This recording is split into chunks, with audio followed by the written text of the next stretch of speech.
ला ला ला ला ला ला ला ला ला ला ला ला ला ला हे हे हे हे हे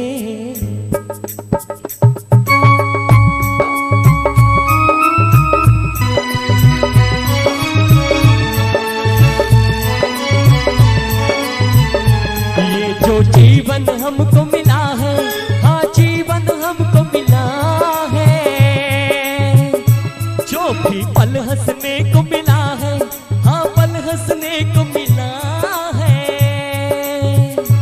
ये जो जीवन हमको मिला है, जो भी पल हंसने को मिला है, करो सफल करो सफल करो सफल करो सफल करो सफल करो सफल करो सफल करो सफल। ये जो जीवन हमको मिला है।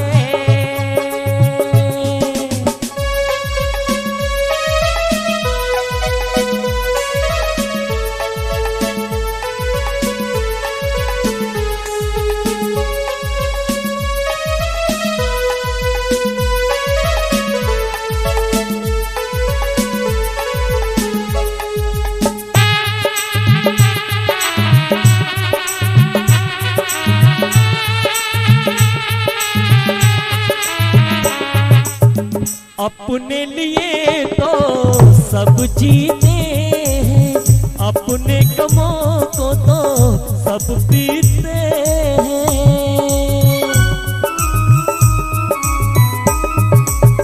अपने लिए तो सब जीते हैं, अपने गमों को तो सब पीते हैं। जीता चल तू औरों के लिए, बीता चल गम औरों के लिए। अपने लिए तो सब जीते हैं, अपने गमों को तो सभी पीते हैं। जीना तो उसको जीना है जो सारे जहान के लिए जीते हैं। ऐसे कौन है यहाँ जो सारे जहान के लिए जीते हैं, जो सबके लिए जीते हैं? तो अपने भाग्य के लिए जरा एक बार जोर से ताली तो बजा दीजिए। अपने लिए तो सब जीते हैं, अपने गमों को तो सब पीते हैं।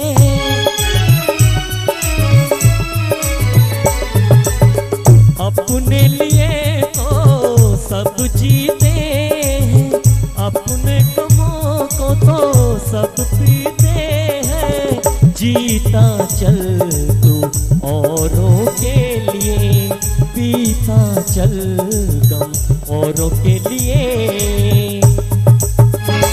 ऐसा जिसने कर्म किया है, हाँ जिसने कर्म किया है, ऐसा जिसने कर्म किया है, हाँ जिसने कर्म किया है। ये जो जीवन हमको मिला है, जो भी पल हंसने को मिला है, करो सफल करो सफल, जीता चल जीता चल, करो सफल करो सफल करो सफल करो सफल। ला ला ला ला ला ला ला ला ला ला ला ला ला ला ला ला ला।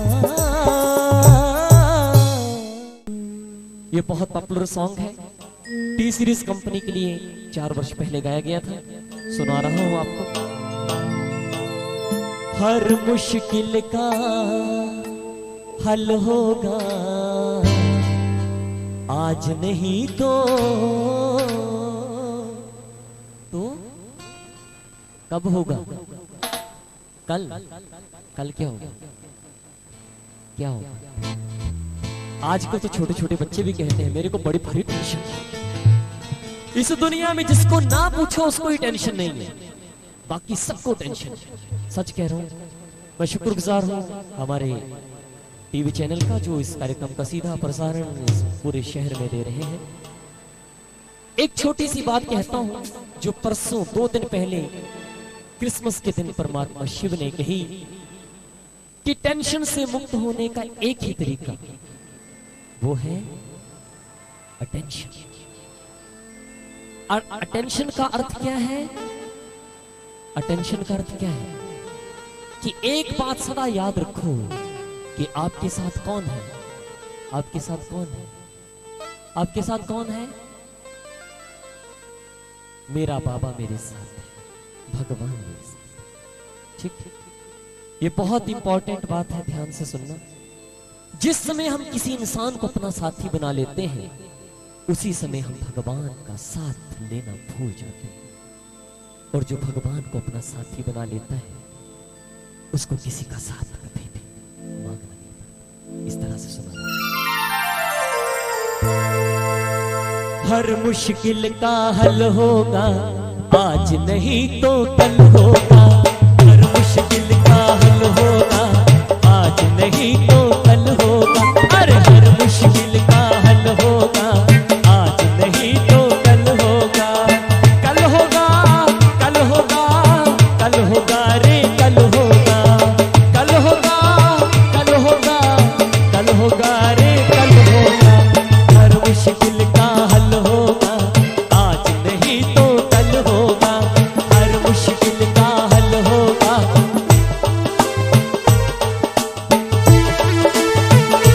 आप सबको गाना है मेरे साथ।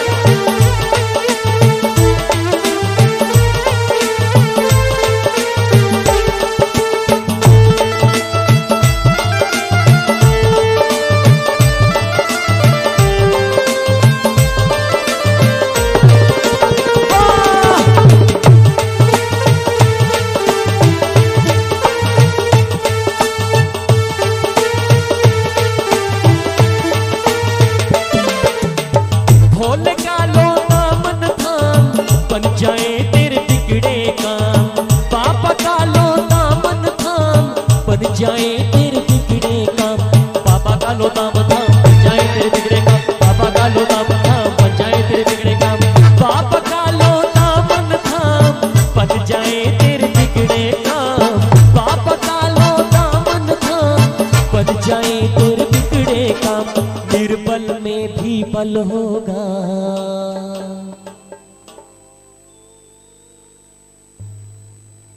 लंच किस किसने नहीं किया है? लंच किसने नहीं किया, जरा हाथ उठाइए। जितनी संख्या यहाँ भाइयों की है, उससे 3 गुना संख्या बहनों की। देखना ज्यादा आवाज किसकी आती है। पहले भाई बोले, ठीक है? हरामत देना, मैं भी भाई। ममता का चल होगा, निर्बल में भी बल होगा। अभी हमारी शिव शक्ति बहनों और माताओं की बारी है। कहते हैं वंदे वंदे। निर्बल में भी बल होगा, अरे निर्बल में भी बल होगा। जब हर एक समस्या का समाधान हो ही जाना है, तो मेरे भाई टेंशन क्यों करते हो?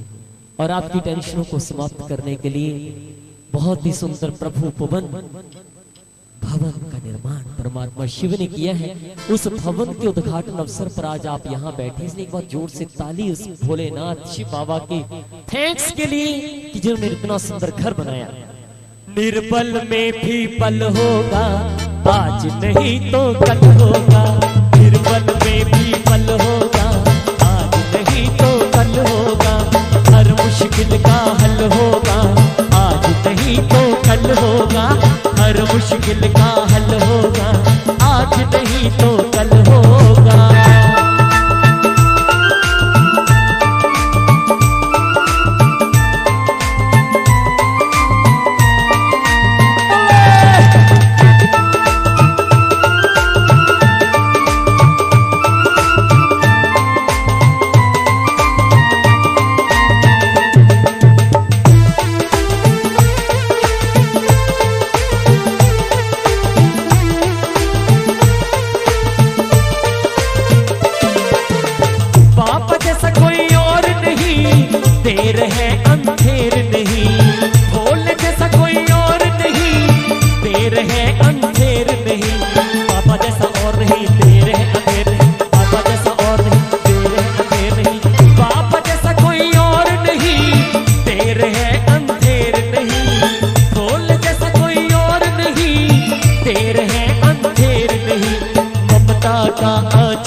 आज से अपने जीवन को बना लो भगवान की तरह, तो सदा मुस्कुराते रहो।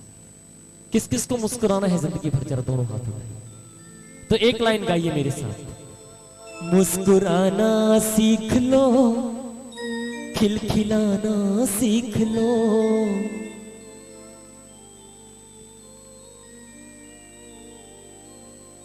मुस्कुराना सीख लो, खिलखिलाना सीख लो,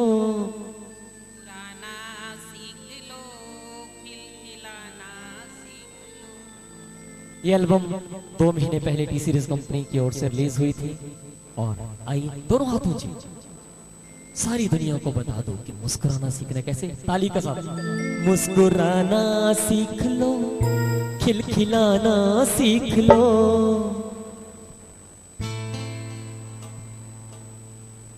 कम ऑन। मुस्कुराना सीख लो, खिलखिलाना सीख लो, मुस्कुराना सीख लो, खिलखिलाना सीख लो, दूसरों के गम में हाथ बटाना सीख लो, मुस्कुराना सीख लो, खिलखिलाना सीख लो, मुस्कुराना सीख लो, खिलखिलाना सीख लो। बच्चों वाला ऊंचे हाथ। 1 2 3 4।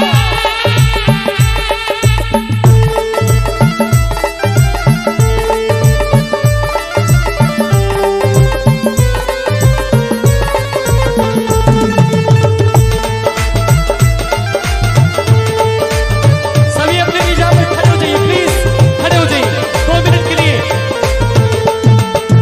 मेरे साथ।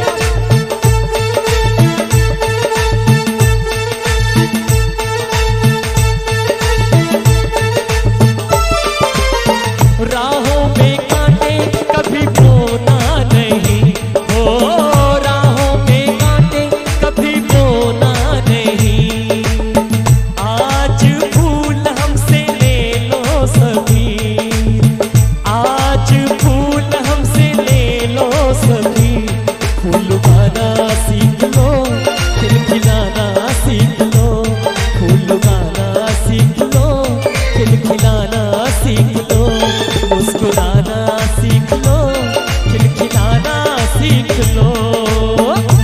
ऊंचे से हाथ। 1 2 3 4।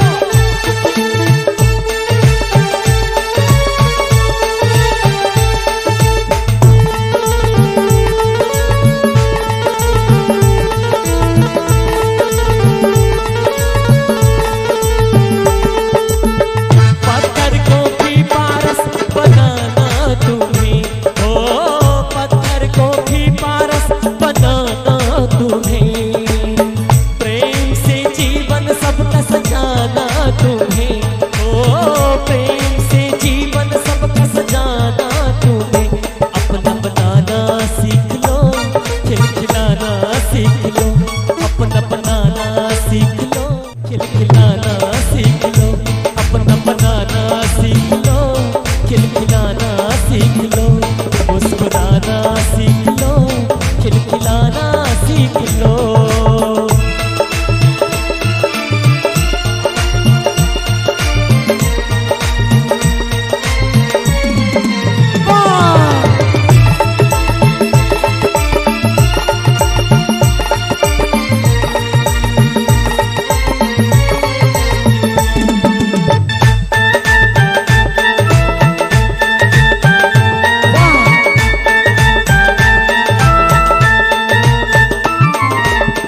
राहों पे कांटे कभी बोना नहीं, ओ राहों पे कांटे कभी बोना नहीं, आज फूल हमसे ले लो सभी, ओ आज फूल हमसे ले लो सभी, अपना बनाना सीख लो, खिलखिलाना सीख लो, मुस्कुराना सीख लो, खिलखिलाना सीख लो, मुस्कुराना सीख लो, खिलखिलाना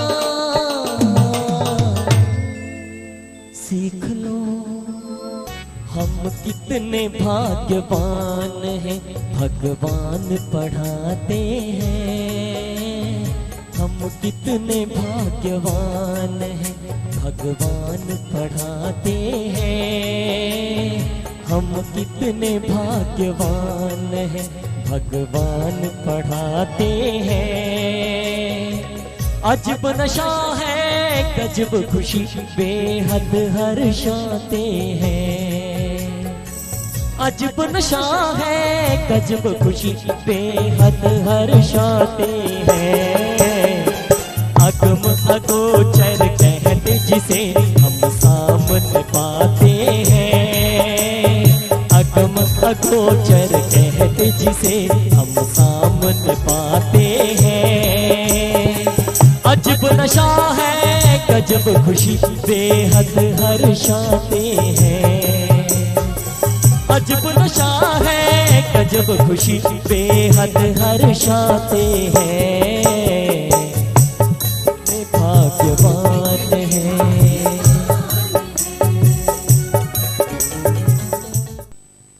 दीदी के लिए एक बार जोर से ताली, जो निमित्त है विशेष रूप से सेवा केंद्र के निर्माण की। ओम शांति। मैं यही कहूंगी कि जो भी भाई बहन यहाँ पर बैठे हैं, पुनीत भाई का सब जोरदार तालियों के साथ स्वागत करेंगे। और आप सबको पता हो कि इतनी सर्दी भी क्यों हो रही है, क्योंकि हमारे पुनीत भाई है ही हिमाचल के, कुल्लू मनाली के। तो एक ठंडी हवा का झोंका तो ये यहाँ पर लेके आए ही हैं, इसीलिए बहुत सर्दी भी हो रही है। तो मैं नंदू भाई से अनुरोध करूंगी कि पुनीत भाई का माला के द्वारा स्वागत करेंगे। और आप सभी को एक खुशखबरी और दे रहे हैं। अभी जो यहाँ ये कार्यक्रम चल रहा है, लकी केबल नेटवर्क वालों ने ये आज का प्रोग्राम लाइव प्रसारण किया है सुबह से लेकर के। तो एक बार जोरदार तालियां हमारे लकी केबल वालों के लिए। मुझे जब से मिला तेरा प्यार, मैं दुनिया से क्या मांगू, मैं दुनिया से क्या मांगू। मैं तो हो गया माला माल, मैं तो हो गया माला माल। मैं दुनिया से क्या मांगू, मैं दुनिया से क्या मांगू। मुझे जहाँ 1 2 3 4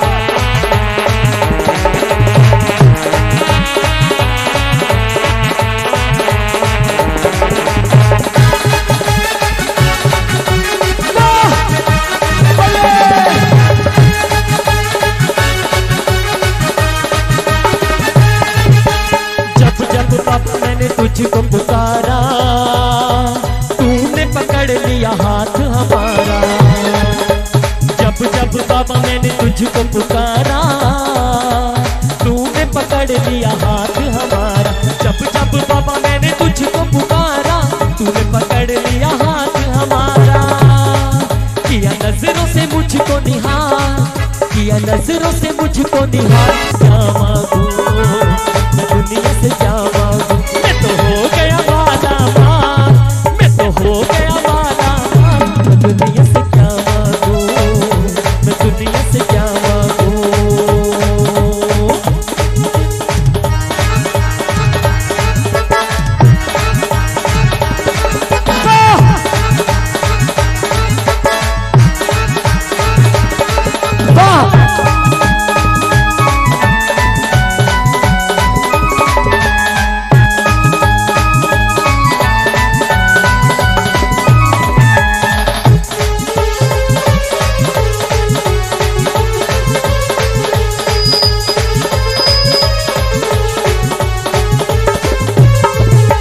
राहों में बाबा तेरी जब से चले हैं, खुशियों के मेरे दीप जले हैं, खुशियों के मेरे दीप जले। राहों में प्रभु तेरी जब से चले हैं, खुशियों के मेरे दीप जले। राहों में प्रभु तेरी जब से चले हैं, खुशियों के मेरे दीप जले हैं। वाह प्रभु तूने किया है कमाल, वाह प्रभु तूने कर दी कमाल। मैं दुनिया से, मैं दुनिया से, वाह प्रभु तूने कर दी कमाल। दुनिया से क्या मांगू, मैं दुनिया से क्या मांगू। मुझे जब से मिला तेरा प्यार, मुझे मुझे जब से मिला तेरा प्यार, मैं दुनिया से क्या मांगू, मैं दुनिया से क्या मांगू। ऊंचों के हाथ, 2, 3, 4, 5, 6।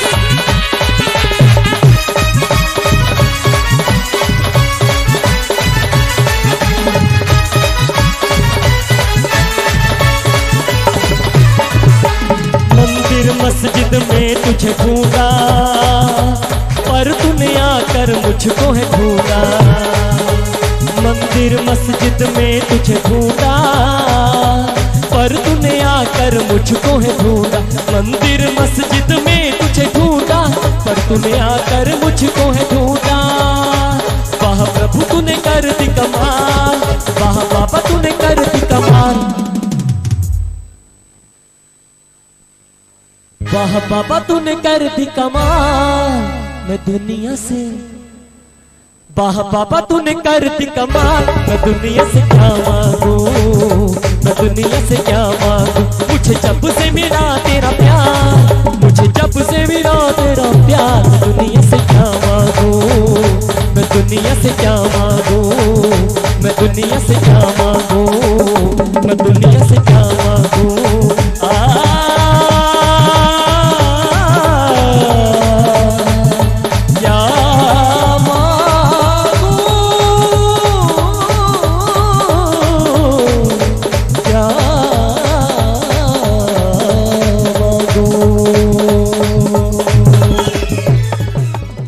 मैं तो अभी तक अवेलेबल हूँ आपके बीच में आने वाले 2 घंटे तक, लेकिन म्यूजिशियंस को बहुत दूर जाना है। जन्म जन्म का साथ है तुम्हारा हमारा, हमारा।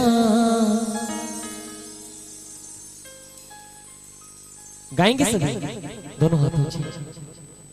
इंसान के साथ तो एक जन्म का साथ है, कब छूट जाए पता है। वो साथ है जन्मों जन्म का, सदा प्यार की बरसात है। जन्म जन्म का साथ है तुम्हारा हमारा, हमारा तुम्हारा। मेरा निवेदन है हमारी बहनों से, कृपया मंच पे आ जाएं, मंच पे आएंगे और अच्छा लगेगा। दीदी प्लीज। जन्म जन्म का साथ है तुम्हारा हमारा, हमारा तुम्हारा। अगर न मिलते इस जीवन में, लेते जन्म दोबारा। जन्म जन्म का साथ है तुम्हारा हमारा, हमारा तुम्हारा।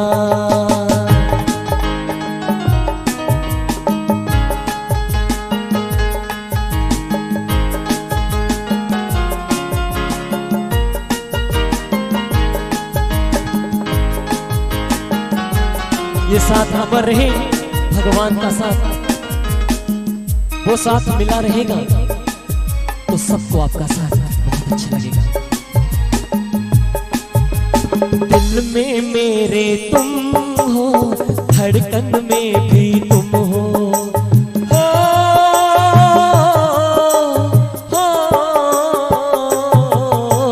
दिल में मेरे तुम हो, धड़कन में भी तुम हो।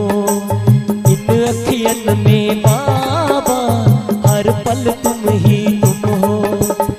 उंगली पकड़ के मेरी तुमने चलना सिखाया, किस्मत पाई ऐसी तुम सा साथी पाया। डूब रही थी नैया, दिया तुमने मुझे किनारा। जन्म जन्म का साथ है तुम्हारा हमारा, हमारा तुम्हारा। अगर न मिलते इस जीवन में, लेते जन्म दोबारा। जन्म जन्म का साथ है तुम्हारा हमारा,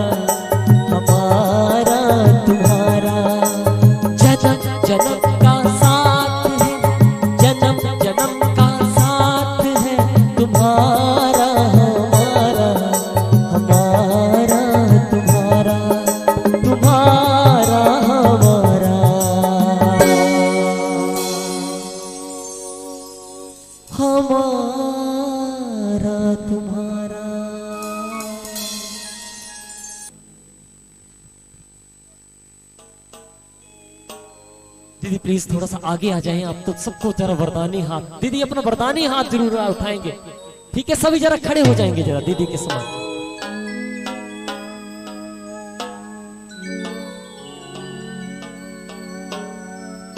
पास की सुनती है, दूर की सुनती है, गुमनाम के संग संग मशहूर की सुनती है। माँ तो आखिर माँ है, माँ के बच्चों माँ तो है, मजबूर की सुनती है। क्योंकि माँ की हर बात निराली है, माँ की हर बात निराली है, माँ की हर बात निराली है, माँ की हर बात निराली है। ओ बात निराली है कि हर करमात निराली है।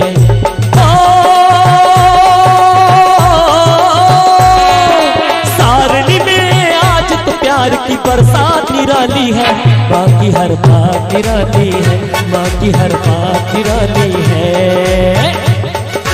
1 2 3 4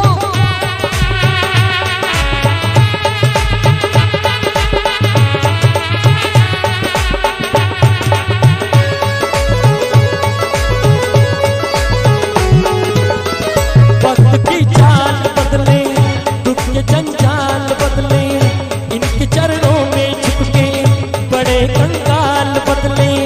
यहाँ जो आए सवाली कभी वो जाए न खाली, ये लाती पतझड़ में भी हर चमन में हरियाली। हो काली रातों में लाती प्रभात निराली है, माँ की हर बात निराली है, माँ की हर बात निराली है। ओ बात निराली है कि हर करमात निराली है, माँ की हर बात निराली है।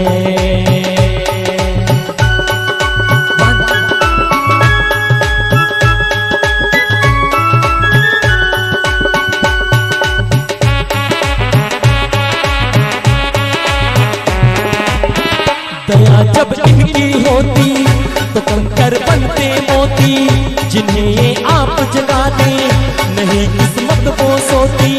गमों से घिरने वाले बड़े इन्होंने संभाले, फंसे मझधार में बेड़े इन्होंने बाहर निकाले।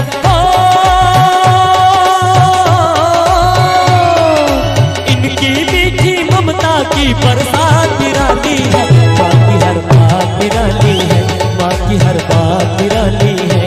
ओ बात निराली है कि हर करमात निराली है, माँ की हर बात निराली है, माँ की हर बात निराली है। ओ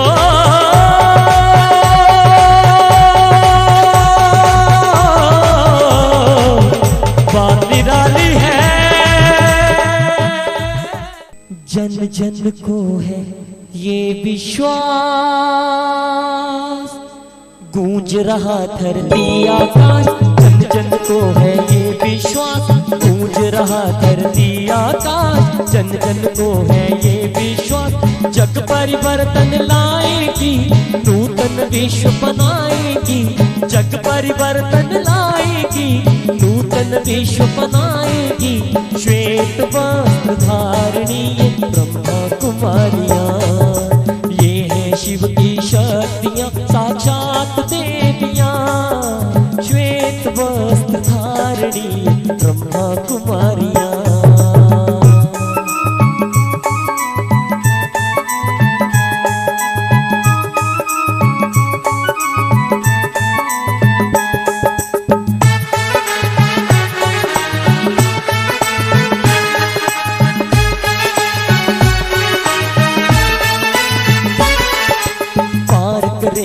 जगनैया को अब यही मझधार से, पार करेगी जगनैया को अब यही मझधार से। ले चलेगी मंजिल तक पावनता की पतवार, ममता की लोरी गाएगी, शीतल आंचल में सुलाएगी। ममता की लोरी गाएगी, शीतल आंचल में सुलाएगी। बाल ब्रह्मचारिणी ये ब्रह्मा कुमारियां, ये है शिव की शक्तियाँ साक्षात देवियाँ, ये है शिव की शक्तियाँ साक्षात देवियाँ। श्वेत वस्त्र धारणी ये ब्रह्मा कुमारियाँ, श्वेत वस्त्र धारणी ये ब्रह्मा कुमारियाँ। ऊंचे भवन पे तेरा सुंदर है दर सुनहरा, ऊंचे पे तेरा सुंदर है दर सुनहरा। झूल रहे झंडे माँ के हो रही है जय जयकार। तेरी दया का पार न पाया माँ तूने किया है जो पुकार, तेरी दया का पार न पाया माँ तूने किया है जो पुकार।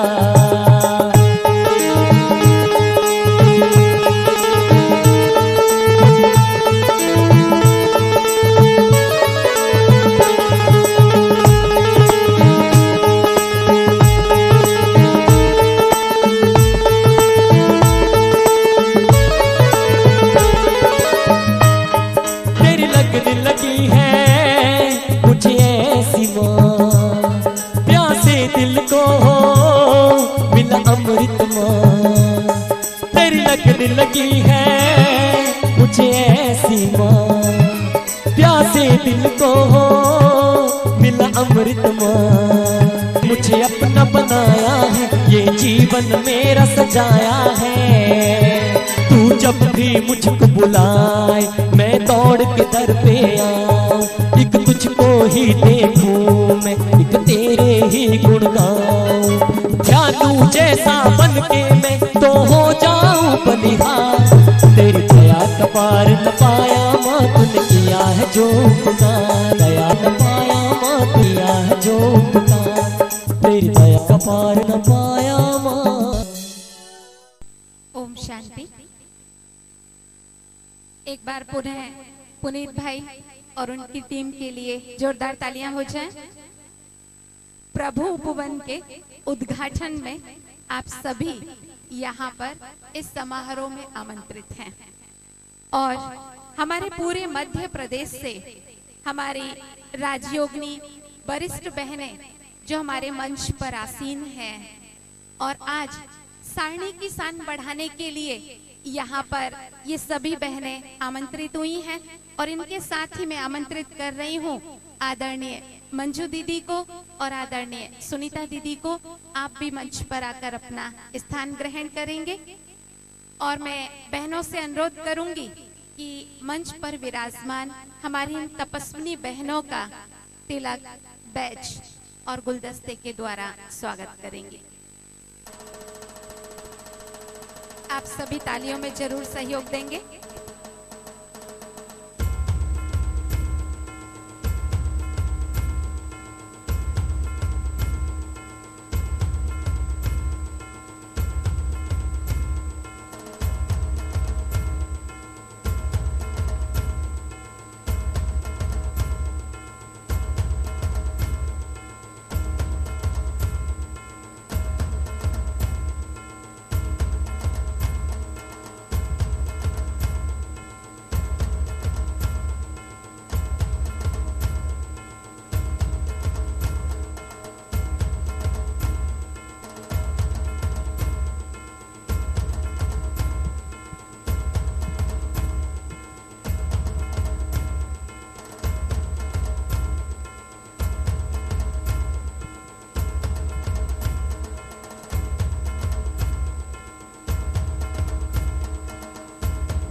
हुए हैं।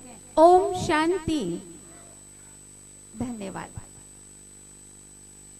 एक बार एक बंदर और एक चिड़िया पेड़ पर बैठे हुए थे। जोर की बारिश होने लगी। बारिश हुई तो चिड़िया भी पानी में भीगी और झट से अपने घोंसले में चली गई। बंदर पानी में बैठा बैठा भीगता रहा। भोली सी चिड़िया ने बड़े प्यार से कहा, बंदर भैया एक बात कहूं? बोले क्या है? बोले भगवान ने इतने बड़े बड़े हाथ और पैर दिए हैं, फिर भी पानी में भीग रहे हो। आप भी एक अच्छा सा घर बना लेते तो पानी से अपना बचाव कर सकते थे। बंदर को जोर का गुस्सा आया। उसने कहा, मैं बना नहीं सकता तो क्या हुआ, तोड़ तो सकता हूं। और चिड़िया के घोंसले को तोड़ दिया। वर्तमान समय संसार की स्थितियां कुछ ऐसी ही दिखाई देती हैं। हमारे जीवन के मानवीय मूल्य हमसे कोसों दूर होते जा रहे हैं। हमारे जीवन की शांति दूर होते होते एकदम जीवन अशांत और क्रोधमय हो गया है। वर्तमान समय तो अहंकार भी चरम सीमा को छू रहा है।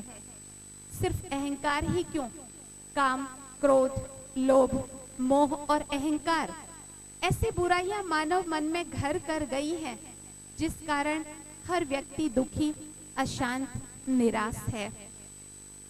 निराश होते होते आज हम समस्याओं में जी रहे हैं और समस्याएं नहीं रह गई। आज की समस्याएं तो हमारे टेंशन का एक बहुत बड़ा कारण बन गई हैं, हमारे डिप्रेशन का एक कारण बन गई हैं। और आज तो डिप्रेशन से भी और आगे बढ़ गया है टेंशन। लोगों को ब्रेन हैवरेज हो रहे हैं। अच्छा खासा व्यक्ति समाज में रहते हुए टेंशन से डिप्रेशन का शिकार हो जाता है। डिप्रेशन से कब उसको ब्रेन हैवरेज हो जाता है पता ही नहीं चलता। ऐसे समय पर जबकि चारों तरफ समस्याएं और परिस्थितियों का दौर है और मानवीय मूल्य हमारे जीवन से खो चुके हैं, क्रोध और अहम भाव चरम सीमा की ओर जा रहा है, कई प्रकार की बीमारियां समाज में बढ़ती जा रही हैं। ऐसे समय पर प्रजापिता ब्रह्मा कुमारी ईश्वरीय विश्वविद्यालय अपनी बहुत ही अहम भूमिका निभा रहा है, जो विश्व के अनेक देशों में नैतिकता का, मानवीय मूल्यों का पाठ पढ़ाते पढ़ाते आज हमारे सारणी में भी ब्रह्मा कुमारी विद्यालय ये सेवाएं प्रदान कर रहा है। और सबसे बड़ी खुशी की बात कि आज सारणी में ब्रह्मा कुमारी विद्यालय का एक अपना बहुत ही सुंदर भवन बना, जिसके उद्घाटन के लिए हम और आप यहाँ पर एकत्रित हुए हैं। एक बार जोरदार तालियां हो जाए हमारे सारणी क्षेत्र में बने हुए हमारे इस नए केंद्र के लिए, जो सिर्फ एक छोटा सा केंद्र ही नहीं बल्कि इस पूरे क्षेत्र को आध्यात्मिक ऊर्जा प्रदान करेगा। ये ऊर्जा की धानी तो है ही, लेकिन आध्यात्मिक ऊर्जा भी अब यहाँ से फैलेगी और लोगों को आध्यात्म से भरपूर करते करते एक जीवन जीने की कला सिखाएगा ये ईश्वरीय विश्वविद्यालय।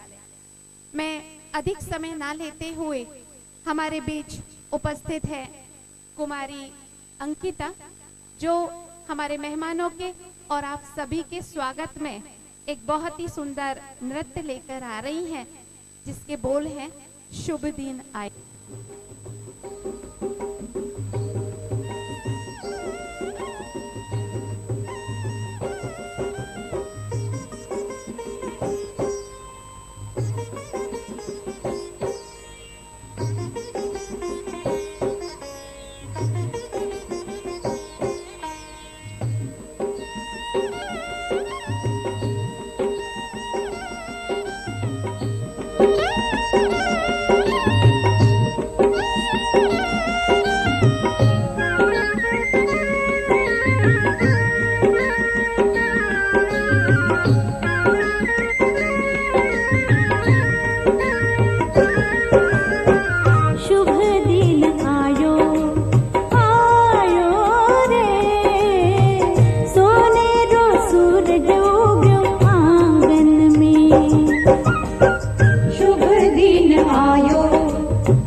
बहुत बहुत धन्यवाद कुमारी अंकिता को। सचमुच वो शुभ दिन आज आ गया जबकि हमारी ये वरिष्ठ बहनें और साथ में हमारे मध्य प्रदेश से बहुत सारी बहनें आज हमारे सारणी में पहुंची हुई हैं। और अब मैं स्वागत की अगली कड़ी में जोड़ रही हूं हमारी आदरणीय मंजू दीदी को, जो करीबन 32 वर्षों से ईश्वरीय सेवाओं को समर्पित रूप से कर रही हैं और इस बैतूल क्षेत्र में 22 वर्षों से ईश्वरीय सेवाएं दे रही हैं, जिन्होंने सेवाएं बैतूल क्षेत्र में देते देते आज यहाँ सारणी में भी सेवाएं प्रदान करते इतना सुंदर भवन निर्माण में आपकी अध्यक्षता में यह कार्य चलता रहा। दीदी मृदुभाषी हैं और साथ ही साथ इनके जीवन से हमें एक प्रेरणा मिलती है, जो 2 लाइनों में मैं कहूंगी कि खुद को कर बुलंद इतना कि हिमालय पर जा पहुंचे, खुद को कर बुलंद इतना कि हिमालय पर जा पहुंचे और खुद खुदा भी उतर करके पूछे कि बंदे तेरी रजा क्या है। ये इनके प्रैक्टिकल जीवन से हमें दिखाई देता है। तो मैं अभी शब्दों के पुष्प लेकर आमंत्रित कर रही हूँ आदरणीय मंजू दीदी।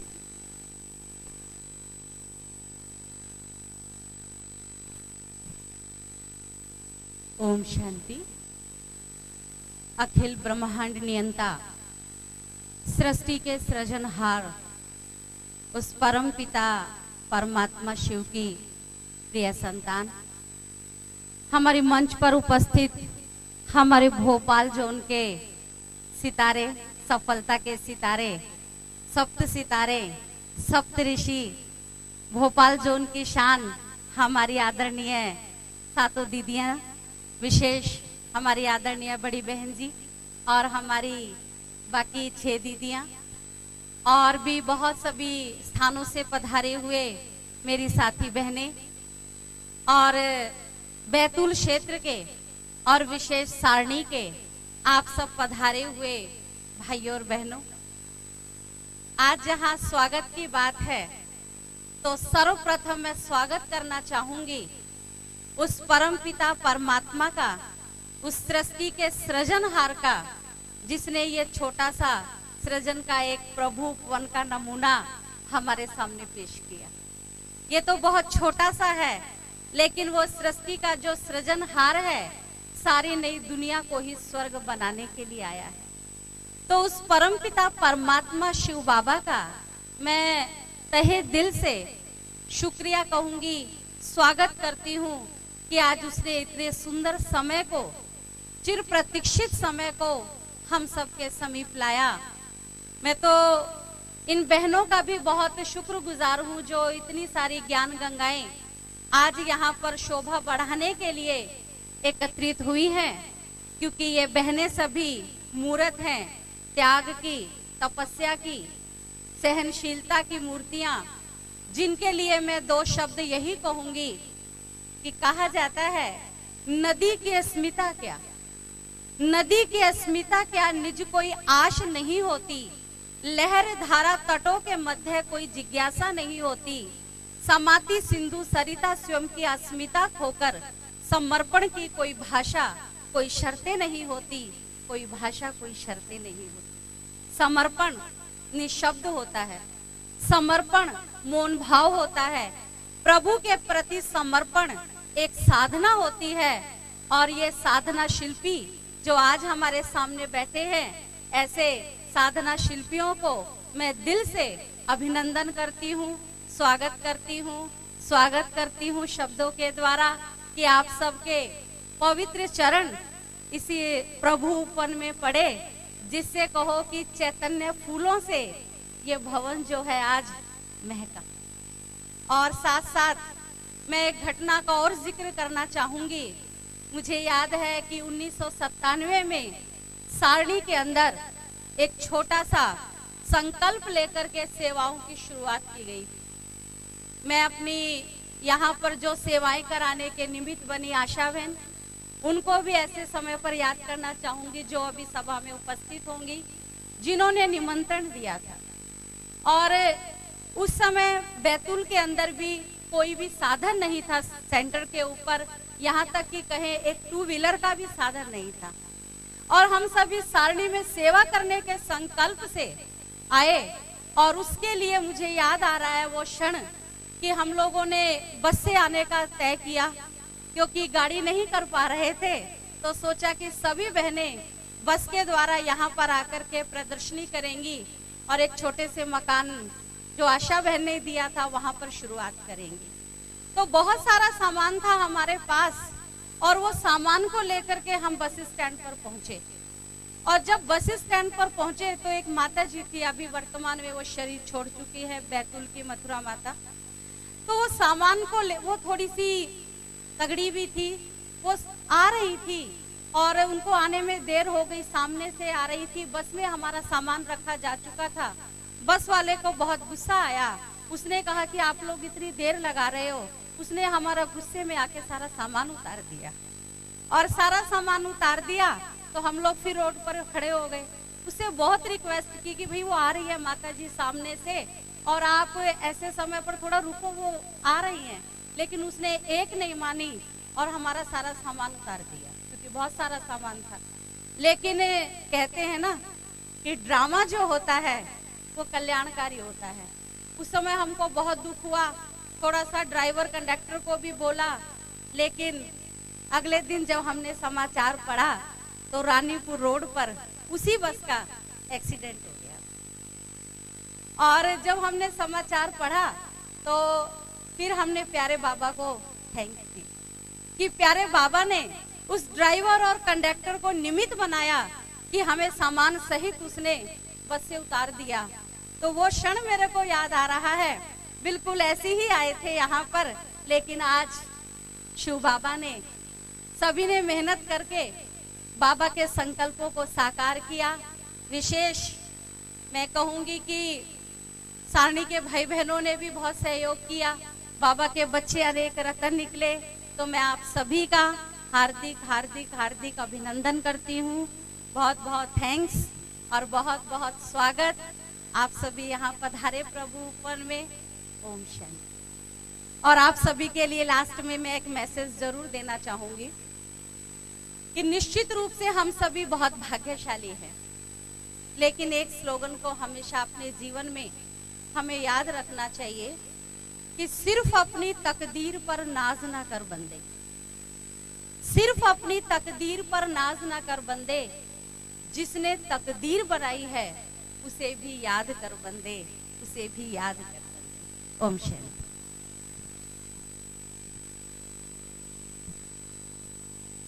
बहुत बहुत धन्यवाद आदरणीय दीदी को, और मंजू दीदी का भी इस मंच पर हार्दिक स्वागत है। आप सबका एक बार पुनः स्वागत है। और अब मैं आमंत्रित कर रही हूँ हमारी आदरणीय पंचशीला दीदी, जो वर्तमान समय सीहोर क्षेत्र में अपनी आध्यात्मिक सेवाएं दे रही हैं। करीबन 40 वर्षों से आप ब्रह्मा कुमारी विद्यालय में समर्पित हैं। जैसा कि आपका नाम है पंचशिला, वैसे ही आप सहनशीलता की मूरत हैं, मृदुभाषी हैं, और मैं आदरणीय दीदी को कहूंगी कि हमें इस ईश्वरी विश्वविद्यालय से अवगत कराएं।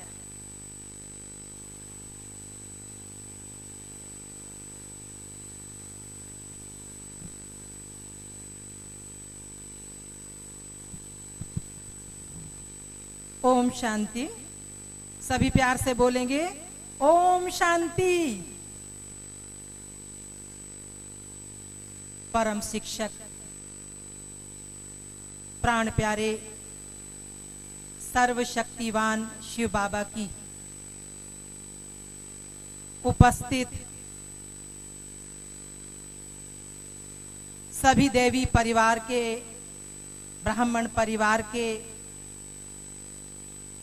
भाई बहनों, साथ ही मंच पर आसीन हमारे भोपाल जोन की शान आदरणीय बड़ी बहन जी एवं हमारी सभी वरिष्ठ बहनें, आज बहुत ही हर्ष का दिवस है कि हम सभी प्रभु उपवन के उद्घाटन समारोह में यहाँ उपस्थित हुए हैं।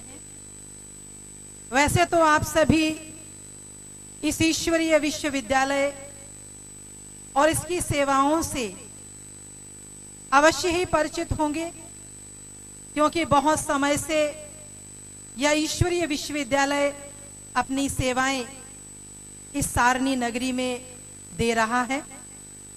प्रजापिता ब्रह्मा कुमारी ईश्वरीय विश्वविद्यालय जो कि आज शिखर पर पहुंचता हुआ सारे विश्व को रोशनी दे रहा है, जिसकी सन 1937 में साकार माध्यम दादा लेखराज के द्वारा इस विद्यालय का आरंभ किया गया, जो कि सिंध, हैदराबाद, कराची के रहने वाले थे। सन 1937 में उन्हें दिव्य ज्योति परमात्म शक्ति शिव बाबा का साक्षात्कार हुआ और उन्होंने साकार माध्यम पिता श्री ब्रह्मा के तन में प्रविष्ट होकर जन जन की ज्योत जगाने के लिए इस ईश्वरीय विश्वविद्यालय की स्थापना की। यह एक अंतरराष्ट्रीय संस्थान है जिसकी सारे विश्व में करीबन 140 देशों में शाखाएं हैं। यह ईश्वरीय विश्वविद्यालय जो कि जनमानस को मानवता का पाठ पढ़ा रहा है, इस विद्यालय की शिक्षाएं व्यक्ति को केवल बाहर से ही जागृति नहीं देती, लेकिन उसकी अंतर आत्मा को भी जगाती हैं। और वर्तमान समय आज आवश्यकता ऐसी ही जन जागृति की है, जब चारों ही तरफ अज्ञानता का अंधकार फैला हुआ है। और ऐसे समय में यह ईश्वरीय विश्वविद्यालय आत्मिक ज्योति जगाने के लिए अपनी सेवाएं जन जन तक पहुंचा रहा है। करीबन 8,500 से भी अधिक इसकी शाखाएं सारे विश्व के अंदर आध्यात्मिक शिक्षाएं दे रही हैं। विदेश में भी करीबन 4-5 हजार से भी अधिक आध्यात्मिक शाखाएं हैं, जो मानवता का पाठ पढ़ाकर उन्हें अनेक प्रकार के दूषित संस्कारों से, बाहरी आकर्षण से, विकारों से मुक्ति का संदेश प्रदान कर रही हैं।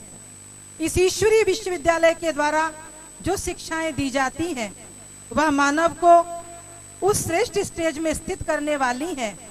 आज हम देख रहे हैं कि व्यक्ति अल्पकालीन प्राप्तियों के लिए भौतिक सुख साधनों के पीछे भाग रहा है और अनेकानेक प्रकार से बाह्य रूप से वह अनेक प्रकार की डिग्रियां प्राप्त कर रहा है और अपने अल्पकाल के लक्ष्य पर पहुंचकर समझता है कि मैंने अपने जीवन का लक्ष्य प्राप्त कर लिया।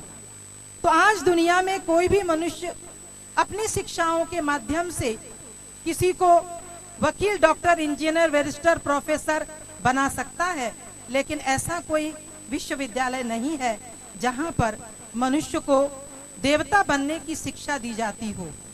गाया गया है कि नर ऐसी करनी करे जो नारायण बन जाए और नारी ऐसी करनी करे जो लक्ष्मी कहलाए। तो ऐसी करनी करने का समय अब ही है और यह विद्यालय हमको ये लक्ष्य दे रहा है कि आप आध्यात्मिक शिक्षाओं के माध्यम से अपने जीवन को मनुष्य से देव तुल्य बनाइए और अपने जीवन में सद्गुणों की धारणा कर इस जीवन को खुशहाल कीजिए।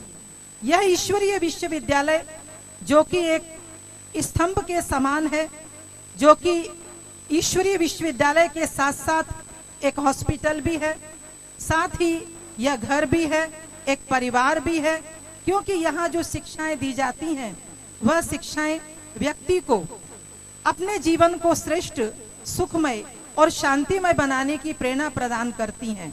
इस विद्यालय की शिक्षाओं को 7 दिन के कोर्स के माध्यम से व्यक्ति को समझाया जाता है। उसके साथ ही यहाँ 3 दिन का शिविर भी होता है, जिसमें विशेष यहाँ का जो सब्जेक्ट है राजयोग, उसको स्पष्ट किया जाता है, जिस योग के माध्यम से हम अपने जीवन के अंदर अपने गुणों का विकास कर सकते हैं, शक्तियों को जीवन में लाकर अपने जीवन को शक्तिशाली बना सकते हैं। साथ ही हम अपने जीवन के अंदर ज्ञान की श्रेष्ठ धारणाओं के द्वारा ज्ञान की गहराई में जाकर अपने जीवन की हर बात को स्पष्ट रूप में समझ सकते हैं। तो प्यारे भाइयों बहनों, इस विद्यालय के द्वारा जो शिक्षाएं दी जा रही हैं, उन शिक्षाओं को प्राप्त करने के लिए आज यह ईश्वरीय विश्वविद्यालय एक ऐसे स्थान के रूप में आप सभी के सामने बना हुआ है, जिसका कि आज हम सभी उद्घाटन कर रहे हैं। और साथ ही यह प्रेरणा हमको मिल रही है कि हम अपने जीवन को ऐसा श्रेष्ठ बना सकते हैं। हम जो अभी तक समझते थे कि हम ऐसे श्रेष्ठ नहीं बन सकते, जिन देवी देवताओं की हम अर्चना करते हैं, वंदना करते हैं, पूजा करते हैं, तो हम समझते हैं तो बहुत ऊंचे हैं, हम तो कभी ऐसा बन ही नहीं सकते। लेकिन इस विद्यालय के अंदर यह विश्वास दिलाया जाता है, साथ साथ ऐसा पुरुषार्थ कराया जाता है, जिससे कि आप अपने इस जीवन के अंदर अपनी की हुई भक्ति का फल प्राप्त कर सकते हैं और अपने जीवन को मनुष्य से देव तुल्य बना सकते हैं। तो इस विद्यालय के द्वारा जो शिक्षाएं वर्तमान समय दी जा रही हैं, उसका मुख्य कार्यालय head office mount Abu Rajasthan में है। वर्तमान समय जिसकी मुख्य प्रशासिका दादी जानकी जी हैं, और ऐसे ही अनेक जोन्स बने हुए हैं जहां पर मुख्य बहनें उन जोन्स में अनेक सेवा केंद्रों का संचालन करती हैं और अपनी आध्यात्मिक शिक्षाएं जन जन तक पहुंचा रही हैं। इसी प्रकार से हमारा यह मध्य प्रदेश जोन है, जिसकी मुख्य अध्यक्षा बहन जी सामने हमारी बैठी हुई हैं, और हम तहे दिल से उनके शुक्रगुजार हैं कि उन्होंने इस मध्य प्रदेश की धरनी को खुशहाल किया और इतनी सारी बहनों को अपनी रूहानी पालना देकर उन्हें इस योग्य बनाया, जो आज बहनें इस मध्य प्रदेश की धरनी को हर प्रकार से खुशहाल कर रही हैं। तो प्यारे भाइयों बहनों, आइए आप इस ईश्वरीय विश्वविद्यालय के द्वारा जो शिक्षाएं दी जा रही हैं उनको सुनिए, गहराई से समझिए और अपने जीवन में धारण कर अपने जीवन को धन्य धन्य बनाइए। ओम शांति शांति शांति। बहुत बहुत धन्यवाद आदरणीय दीदी को। यह ब्रह्मा कुमारी विद्यालय सचमुच वो आध्यात्मिक सेवाएं प्रदान कर रहा है।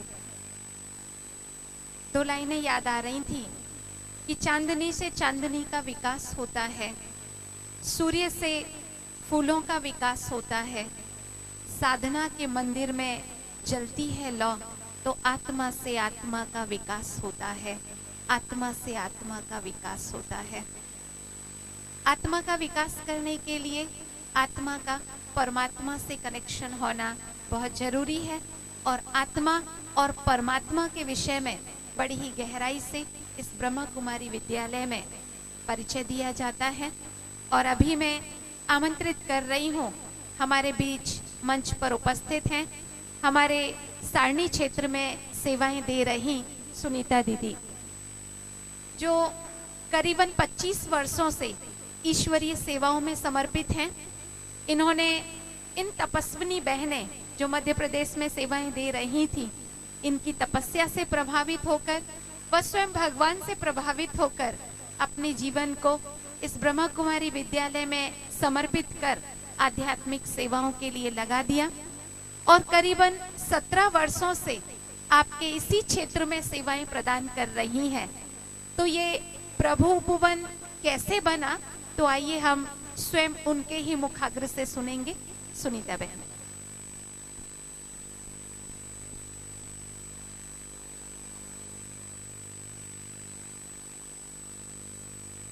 ओम शांति।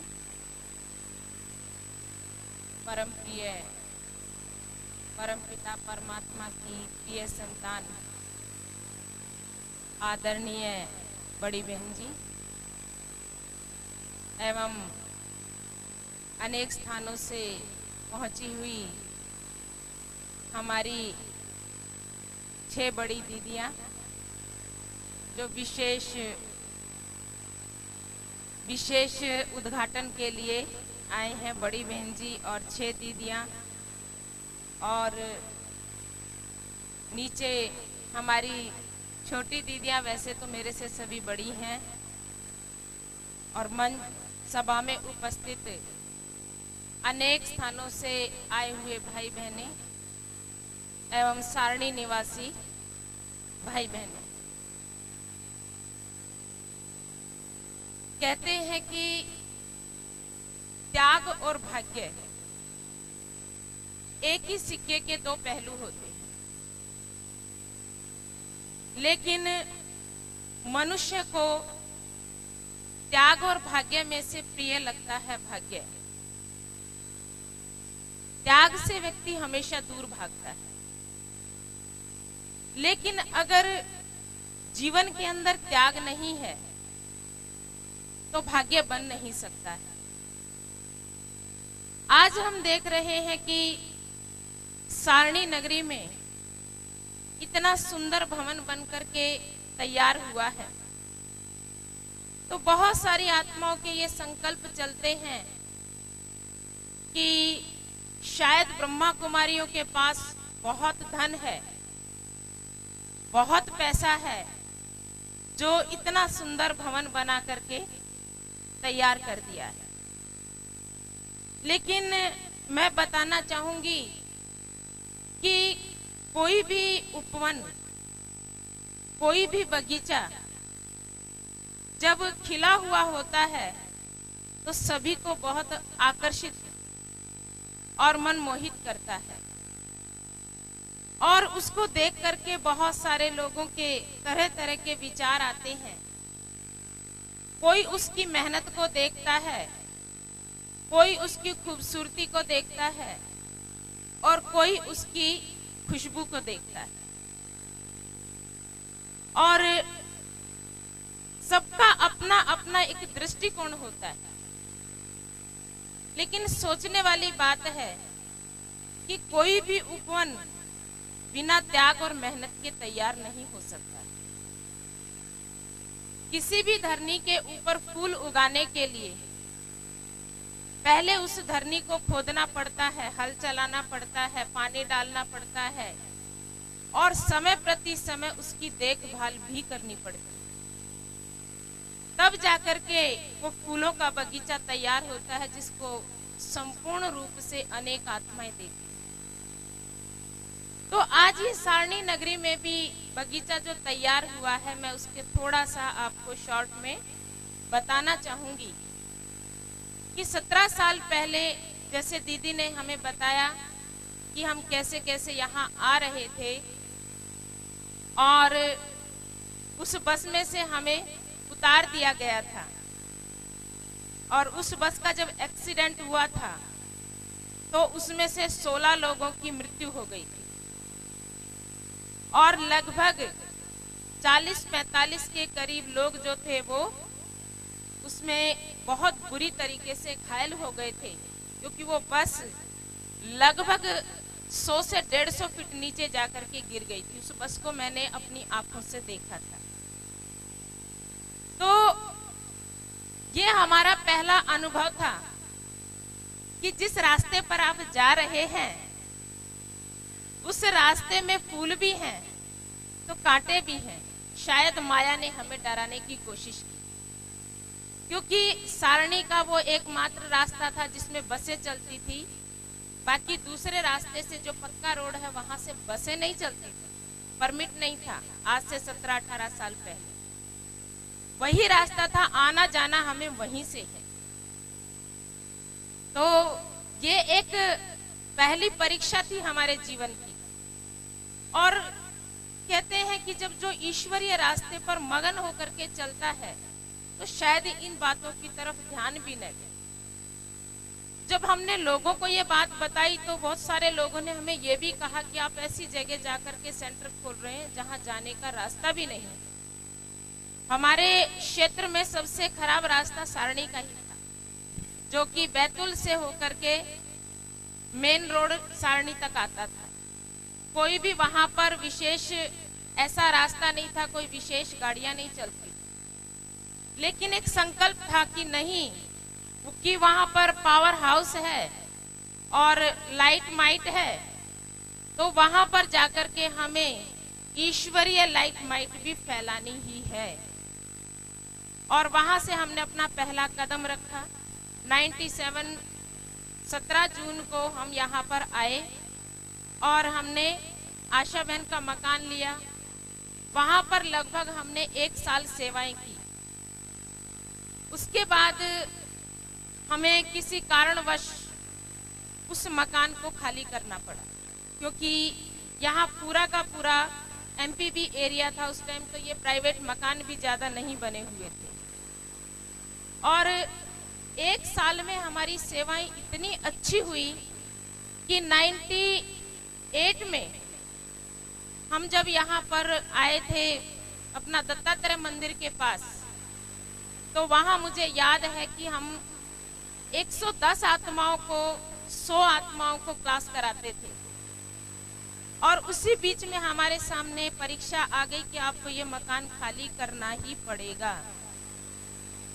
और उसके लिए मैंने बहुत कोशिश की कि मैं किसी और से मकान लूं, क्योंकि इतनी बड़ी बगिया इतनी जल्दी तैयार हुई और इस बगिया को एकदम से छोड़ करके कहाँ जाएंगे हम, हमारे लिए कोई दूसरा स्थान नहीं है। तो मैंने बहुत चक्कर लगाए, अंदर सिविल के भी चक्कर लगाए, नहीं मिली। और 98 में ही हमें मकान खाली करना पड़ा। और खाली ऐसे करना पड़ा कि हम कुछ सामान तो अपना यहीं पर रख करके गए, लेकिन धीरे धीरे धीरे धीरे सारा ही सामान चला गया। उस बीच में बहुत सारे लोगों ने हमको सलाह दी कि दीदी आप ऐसा करो कि अतिक्रमण कर लो, और अतिक्रमण करके फटाफट रातों रात आप बना लो, तो हमारा भी यहाँ पर हो जाएगा। क्योंकि लोग मंदिर बनाते हैं, घर बनाते हैं, तो ऐसे ही बनाते हैं। मैंने कहा हम ऐसे कैसे बना लें? एक तरफ हम श्रेष्ठ कर्मों का ज्ञान देते हैं, शिष्टाचार का ज्ञान देते हैं, और दूसरी तरफ हम रातों रात अतिक्रमण करके और मकान बना के खड़े हो जाएं, और फिर सिविल वाले आएंगे तो वो हमें बातें करेंगे, फिर हम भी उनसे 2 बातें करेंगे। तो ये चीज हमें अच्छी नहीं लगती, ना ही हमारे शिव बाबा ने ये सब कुछ सिखाया है। तो ये सब परीक्षाएं कई बार आई। फिर इसी बात को लेकर के मैं सी साहब के पास गई। उस टाइम सुखीजा साहब और मदान साहब थे, उनके पास मैंने बहुत चक्कर लगाए, और उन्होंने भी मुझे यही सलाह दी कि बहन जी हम आपका इतना सहयोग कर सकते हैं कि आप बना लो, हमारे व्यक्ति आएंगे, आप उनको वापस भेज देना। आप एक बार उनको वापस भेज देंगी तो हम दोबारा उनको आपके पास नहीं जाने देंगे, पर एक बार तो वो आपका मकान तोड़ने के लिए जरूर आएंगे। तो हमने ये कोशिश भी की। हमने 2 बार ईंटें मंगाई और थोड़ा सा उसको चालू करते, तब तक दूसरी जगह से मान लो भोजन ही करने गए हैं सेंटर पे, और आए तब तक ईंटें ही नहीं है हमारी, हमारा सामान ही चला गया, कुछ भी नहीं है हमारा वहां पर। तो ये सब प्रयास किए 2-3 बार, फिर हमें अच्छा नहीं लगा और ये सब सिलसिला 5 साल तक चलता रहा। 5 साल तक मैं यहाँ पर क्लास बंद रही और 5 साल तक हम बैतूल से आकर के यहाँ क्लास कराते थे। और उन 5 सालों में निश्चित है जो 100-125 फूलों का गुलदस्ता जो तैयार हुआ था, निश्चित है उनको समय पर पानी खाद न मिलने के कारण कुछ फूल उसमें से झड़ गए, टूट गए, लेकिन कुछ फूल ऐसे थे जो दृढ़ता को धारण किए हुए थे। और वो हमारी कुछ माताएं थी, मैं देखती थी कि वो माताएं भी कितनी तपस्वी थी, कितनी उनकी लगन थी कि मैं देखती थी दोपहर में भी वो कभी इसके घर, कभी उसके घर, कभी उसके घर क्लास के लिए घूमती रहती। और उन्होंने भी एक प्रकार से रेगुलर बिना पालना के अपने आप को जीवित रखा। और मैं उन माताओं का भी एक उमंग उत्साह देख करके सोचती थी कि इनको जीवित रखने के लिए तो कम से कम मुझे यहाँ मेहनत करना ही पड़ेगा, कुछ भी हो, कुछ भी तरीका अपनाए, लेकिन यहाँ मुझे मकान चाहिए। तो मैंने यहाँ साइड में भी, पाटाखेड़ा में भी मकान ढूंढा, लेकिन बहुत महंगे मकान मिलते थे, तो हमारी इतनी पोजीशन नहीं थी कि हम वो मकान किराए से ले सके। फिर एक भाई जो थे, हमारी बहनों ने, जो माताएं थी, उन्होंने ही वो कोशिश की और सुरेंद्र पाटिल करके एक भाई थे जो डेली अप डाउन करते थे बैतूल से, तो उन्होंने हमें वो मकान दिया। 1 रूम का वो कह रहे थे कि हम अपने पास रखेंगे, लेकिन अपनी बहन बना करके उन्होंने सिविल में मुझे वो मकान दिया, क्योंकि किराए से मकान देना अलाउ नहीं। और मैं उन भाई का आज बहुत दिल से धन्यवाद करती हूँ कि उन्होंने समय पर वो मकान दिया। और 2004 में हम वापिस सारणी में फिर से शिफ्ट हुए और वहां से हमारी रेगुलर सेवाएं शुरू हुई। तो इस प्रकार से अनेक प्रकार की परीक्षाएं तो आई। फिर मैंने कोशिश की, क्योंकि ये मकान भी खाली करना था, मेरे सामने फिर बात आने लगी कि अब आपको ये मकान भी खाली करना पड़ेगा। मैं जब भी अंदर कोई कार्यक्रम के लिए सी साहब के पास जाती, वो कहते आप रहते कहाँ हो पहले यहाँ? तो मैं हमेशा यही कहती थी कि हम यहाँ नहीं रहते, हम बैतूल में रहते हैं। तो मैंने उनसे रिक्वेस्ट की कि भाई साहब हमको एक मकान दे दीजिए, क्योंकि हम आप ही के वर्कर्स की सेवा के लिए यहाँ बैठे हैं, हमें अपने लिए कुछ नहीं चाहिए। आप ही के जो वर्कर्स काम करते हैं, उनके जीवन के लिए, उनके कल्याण के लिए हमें यहाँ पर स्थान चाहिए। तो उन्होंने एक बात मेरे से बहुत अच्छी बात बोली, 2010 की ये बात है कि बहन जी आप हमारे इतने छोटे मोटे लोगों के चक्कर जो लगाती है ना, ये मुझे अच्छा नहीं लगता। हम बहुत छोटे हैं आपके सामने, हम इस प्लांट के सी है तो क्या हो गया, लेकिन आपके आगे हम कुछ भी नहीं। आप इतनी तपस्वी आत्माएं और ऐसे छोटे मोटे ऑफिसर के आगे कि मांगती फिरे कि आप हमें मकान दे दीजिए, मकान दे दीजिए, बोले ये हमें अच्छा नहीं लगता। मैं आज आपको मकान दे करके गया, दूसरा सी आएगा आपसे मकान वापस ले लेगा, और ये इंसल्ट बोले मैं नहीं चाहता कि आपकी बार बार। मैं आपको एक सलाह देता हूँ, आप एक छोटी सी जगह ले लीजिए प्राइवेट लैंड में और आप अपना खुद का मकान बनाइए। आपके साथ तो भगवान है, आपका मकान कैसे नहीं बन सकता।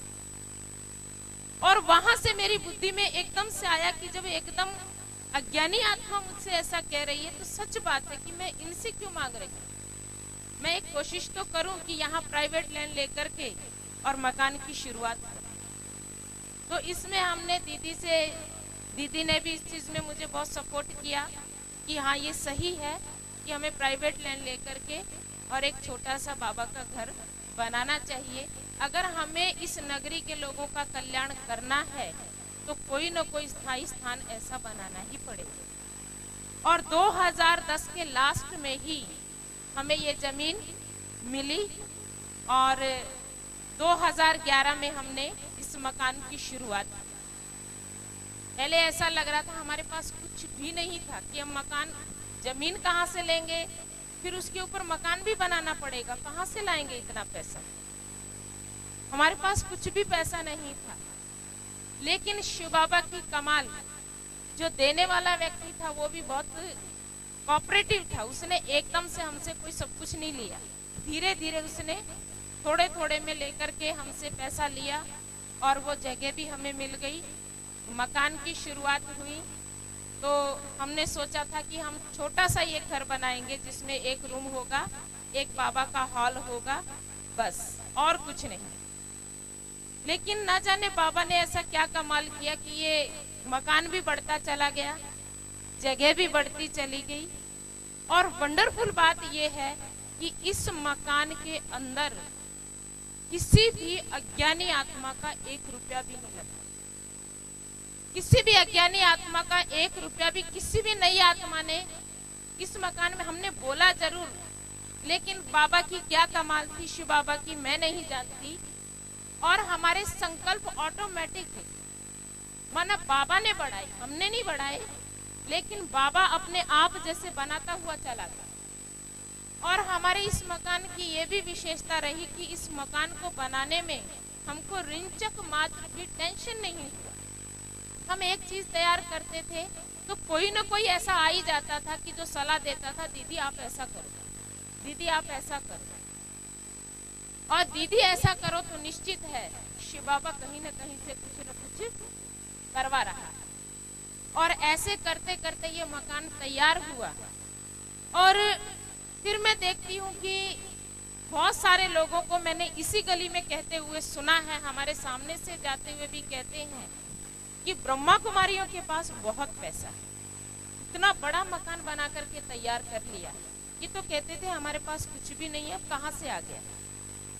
और इन्होंने किसी भी सारनीवासी से पैसा नहीं लिया, किसी भी मार्केट में स्लिप काटने नहीं गए, कुछ भी नहीं, किसी से सहयोग नहीं मांगा। फिर इतना पैसा कहाँ से आता है। तो मैं अभी 3-4 दिन पहले ही किसी भाई को सुन रही थी कि उन्होंने कहा कि ब्रह्मा कुमारी वालों के पास ना नोट छापने की मशीन है। तो नोट छापने की मशीन तो खैर भगवान ही है, वो चाहे तो कहीं पर भी किसी भी क्षेत्र में किसी भी जगह कुछ भी छाप सकता है। तो मुझे हंसी भी आई कि कैसी कैसी मनुष्यों की थिंकिंग हो जाती है, जबकि इसी मोहल्ले में लोगों ने देखा है कि इस मकान में सिर्फ वो काम हमने लोगों से करवाया है जिस काम को हमारे भाई बहन नहीं कर सकते। सिर्फ वो कार्य हमने दूसरों से करवाया है और उसी कार्य के ऊपर हमने धन खर्च किया। जिस कार्य को हमारे भाई हमारी बहनें कर सकते थे उस कार्य को हमने खुद ही करने की कोशिश की है और शिव बाबा ने उसमें हमें 100% सफलता भी दिलाई। तो बहुत सारे लोग कहते हैं कि इन्होंने पानी की तरह पैसा बहाया है। मैं कहती हूँ हमने पानी की तरह पैसा बहाया नहीं है, बल्कि हमने घी की तरह बचाया है और आपके कल्याण अर्थ, आपकी सेवा अर्थ हमने उस घी को आपको ही पिलाया है। आज ये जो कार्यक्रम हो रहा है, इतनी जो शोभायमान हो रही है, ये धन पानी की तरह खर्च करने का परिणाम नहीं है। ये हमने जो धन बचाया है उसी की बचत से आज ये इतना सुंदर कार्यक्रम हम कर रहे हैं। और इस मकान की हमने एक ये भी कोशिश की कि हमने अपने लिए कम से कम स्थान बनाए। आप सभी ने शायद नहीं देखा होगा, इस मकान को आप देखेंगे तो हमने पर्सनल जो रूम बनाए हैं वो केवल 2 रूम हैं। बाकी हमारा पूरा क्षेत्र जो वो पब्लिक प्लेस है, उसमें डाइनिंग है, गेस्ट रूम है और सबसे बड़ा हमारा पब्लिक के लिए हमने हॉल बनाया है, जिसमें आप ही को बैठ करके आप ही को सुकून मिलेगा, आप ही को शांति मिलेगी, आप ही का जीवन श्रेष्ठ होगा। हमें तो एक ही कमरे में रहना है, उससे ज्यादा जगह में हम नहीं रहेंगे। आप चाहे तो आप आकर के उसको देख सकते हैं।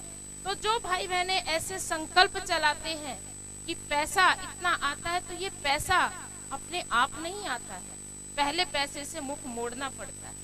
आज ब्रह्मा कुमारियों के पास लोग देखते हैं गाड़ियां हैं, मकान है, सब कुछ है। हम कहते हैं अगर आपको ऐसा लगता है तो आप इस लाइफ में क्यों नहीं आ जाते। आपके लिए भी तो खुला है, हम तो हर किसी को बोल रहे हैं आप आइए इस लाइफ के अंदर। लेकिन उस त्याग को व्यक्ति नहीं करना चाहता जो छोटा सा त्याग है। इस पतित भ्रष्टाचारी दुनिया का एक छोटा सा पतित अवगुणों का ही त्याग करना है। लेकिन वो त्याग जब तक हम नहीं करेंगे तो ये भाग्य हमें कहां से मिले। भगवान भाग्य बांटता है, लेकिन उसके लिए कुछ त्याग, कुछ तपस्या करनी पड़ती है।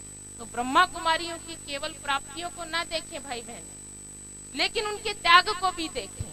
आज कितने लोग हैं जो अपनी कन्याओं को ब्रह्मा कुमारी बनाना चाहते हैं। अगर इतना बड़ा मकान है तो मैं आज आपको ऑफर कर रही हूँ, कौन कौन अपनी कन्याओं को भेजना चाहता है इस मकान के लिए, अपने इस मकान के लिए अपनी कन्याओं को आगे लेके आइए। मैं कहती हूँ कि ये सुकून आप ही के लिए दिया है, आप ही के बच्चों के लिए दिया है, जहाँ श्रेष्ठ शिष्टाचार सिखाया जाता है, नैतिक शिक्षाएं दी जाती है, चरित्र निर्माण किया जाता है, तो उसके लिए आप भेजिए। ये मकान आप ही के बच्चों के लिए है, बल्कि आपके लिए, कोई हमारा पर्सनल नहीं। ब्रह्मा कुमारी तो आज भी सफेद वस्त्रों में है और इस मकान में रहेगी, इसका भोग भोगेगी तो भी वो सफेद वस्त्रों में ही रहेगी। वो कोई रंगीन कपड़े या लाखों के गहने पहन करके नहीं घूमेगी, वो फिर भी ऐसे ही है। और जो भी यहाँ धन आता है वो यहाँ जमा नहीं होता, आता है और चला जाता है। और धन को इसीलिए कहा जाता है कि वो चलता रहे तो ज्यादा सुंदर लगता है। तो ये चलता हुआ धन है, इधर से आता है और आपको सुकून देते हुए आगे बढ़ जाता है। तो इसीलिए भाई बहने, जो भी संकल्प चलाने वाले थे, तो ये एक प्रभु उपवन की छोटी सी कहानी थी। और मैं सभी भाई बहनों को, जो भी पीछे नए हमारे सारणी क्षेत्र के भाई बहन बैठे हैं, ये प्रभु उपवन आपके लिए बना है, आपका इसमें सादर आमंत्रित है सभी। ये घर आपका है, केवल हमारा नहीं।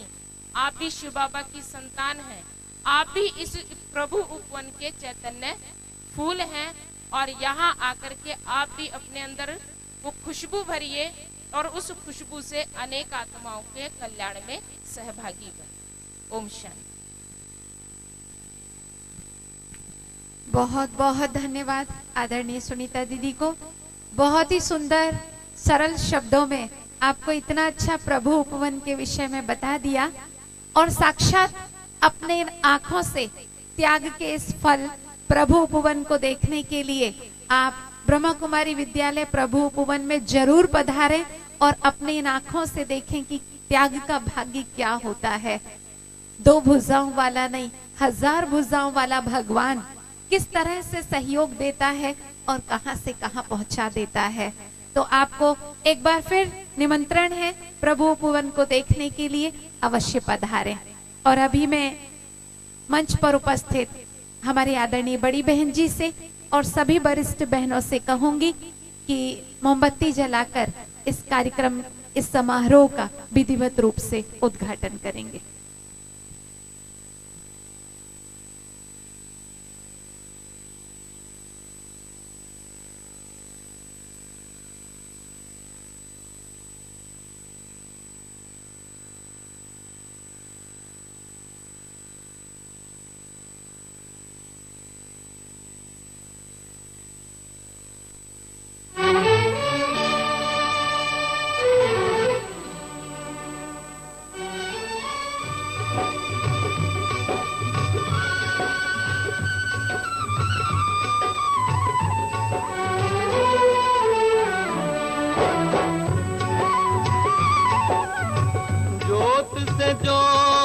जगाते चलो, ज्योत से ज्योत जगाते चलो, प्रेम की गंगा बहाते चलो, प्रेम की गंगा बहाते चलो। राह में आए जो दीन दुखी, राह में आए जो दीन दुखी, सबको गले से लगाते चलो, प्रेम की गंगा बहाते चलो।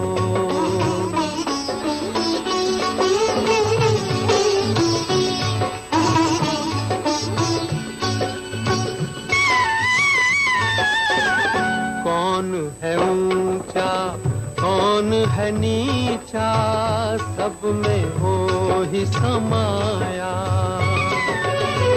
भेद भाव के झूठे भरम में ये मानव भरमाया।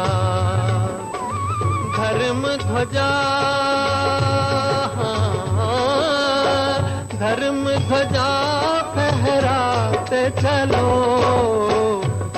प्रेम की गंगा बहाते चलो, प्रेम की गंगा बहाते चलो, ज्योत से ज्योत जगाते चलो, ज्योत से ज्योत जगा।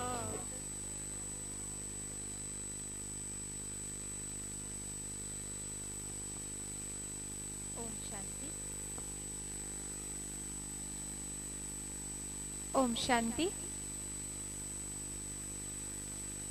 दीप जल उठे इन बरहद हस्तों से, और आप जरा तालियां बजा दीजिए अपने महान हस्तों से। और तेज, इतनी तेज कि आपकी सारी ठंडी भाग जाए।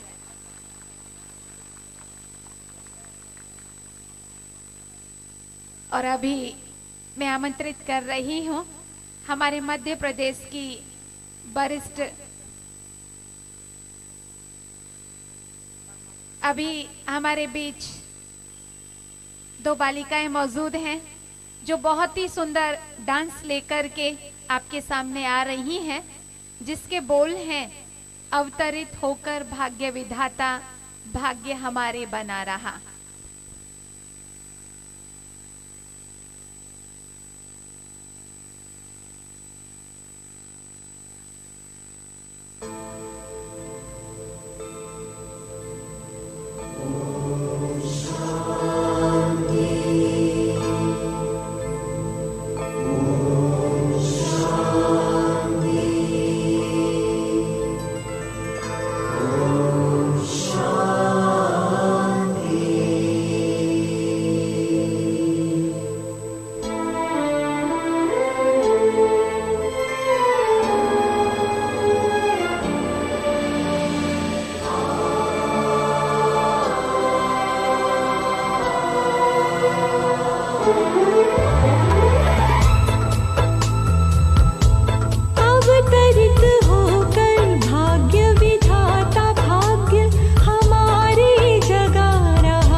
अवतरित होकर भाग्य विधाता भाग्य हमारे जगा रहा। परमात्मा शक्तियों वरदानों को प्यार से हम पर बरसा रहा। अंतर मन का आंचल भर ले, चलो आज जीवन सफल कर ले। अंतर मन का आंचल भर ले, अवतरित होकर भाग्य विधाता भाग्य हमारे जगा रहा। अवतरित होकर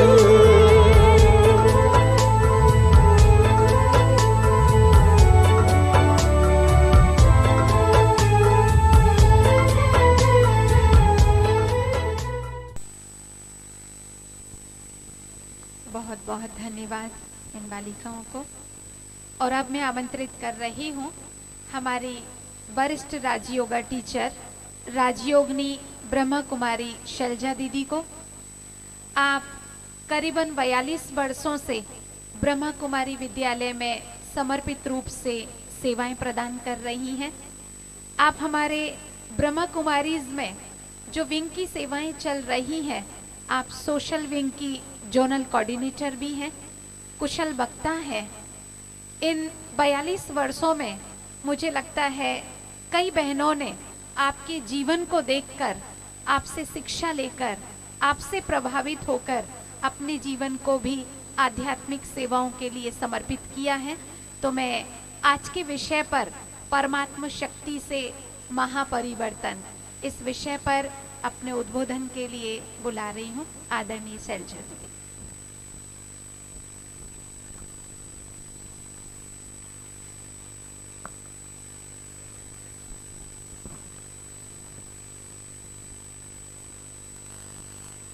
ओम शांति। अखिल ब्रह्मांड के नियंता, परम प्रिय, परम शिक्षक, परम सद्गुरु, परम पिता परमात्मा की प्रिय संतान आदरणीय बड़ी बहन जी एवं समस्त बहनें और सभा में उपस्थित मेरी साथी बहनें और भाइयों और बहनों, जैसे बताया कि परमात्म शक्ति द्वारा महापरिवर्तन का समय, जब इस विषय को सुनते हैं तो एक कहानी याद आती है। आप सभी ने भी उसको सुना या पढ़ा होगा। वो कहानी हमें मनुस्मृति में भी पढ़ने में आती है और बाइबल में भी ये कहानी बताई जाती है। वो कहानी है नूह की या मनु की, और उसमें बताते हैं कि उनको परमात्मा ने, परमेश्वर की तरफ से स्वप्न में कोई देवदूत आया था और उसने आकर के उन्हें कहा, परमेश्वर ने, कि परमेश्वर की ये योजना है कि वो इस धरती का परिवर्तन चाहते हैं और परिवर्तन के लिए वो बहुत अधिक मात्रा में वर्षा करेंगे। उसमें कहानी में आता है 40 दिनों तक ये वर्षा चलेगी, मूसलाधार बारिश होगी, संपूर्ण संसार इस पानी में जलमग्न होकर के और खत्म हो जाएगा।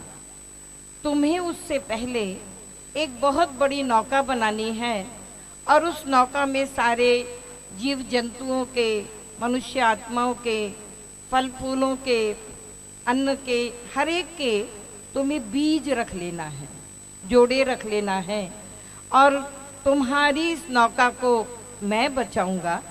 और जब पानी बंद हो जाएगा वर्षा का और सूखी भूमि तुम्हें कहीं दिखाई देगी, वहां जाकर के तुम इन सारे जोड़ों को या इन सारे बीजों को तुम फैला देना। वहां से जो नई ग्रोथ होगी, नई उपज होगी, नई चीज तैयार होगी, वो एक नई दुनिया होगी, एक नया संसार होगा।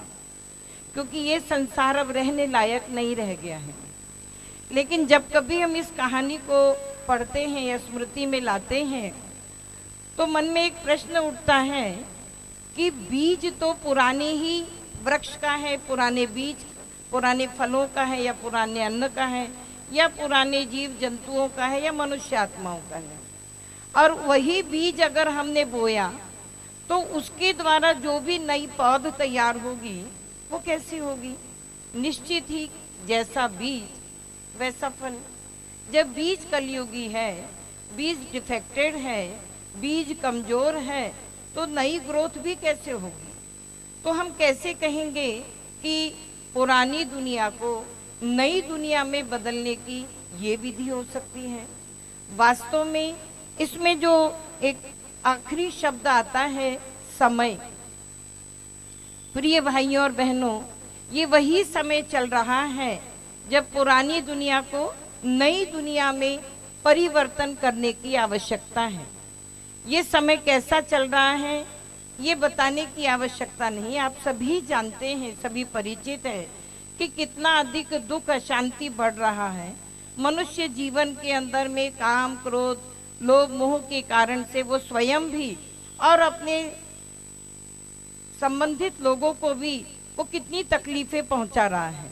और हर प्रकार से हम प्रकृति को भी देखते हैं कि प्रकृति का भी रूप कितना बदलता जा रहा है। तो ये वो समय है परिवर्तन का।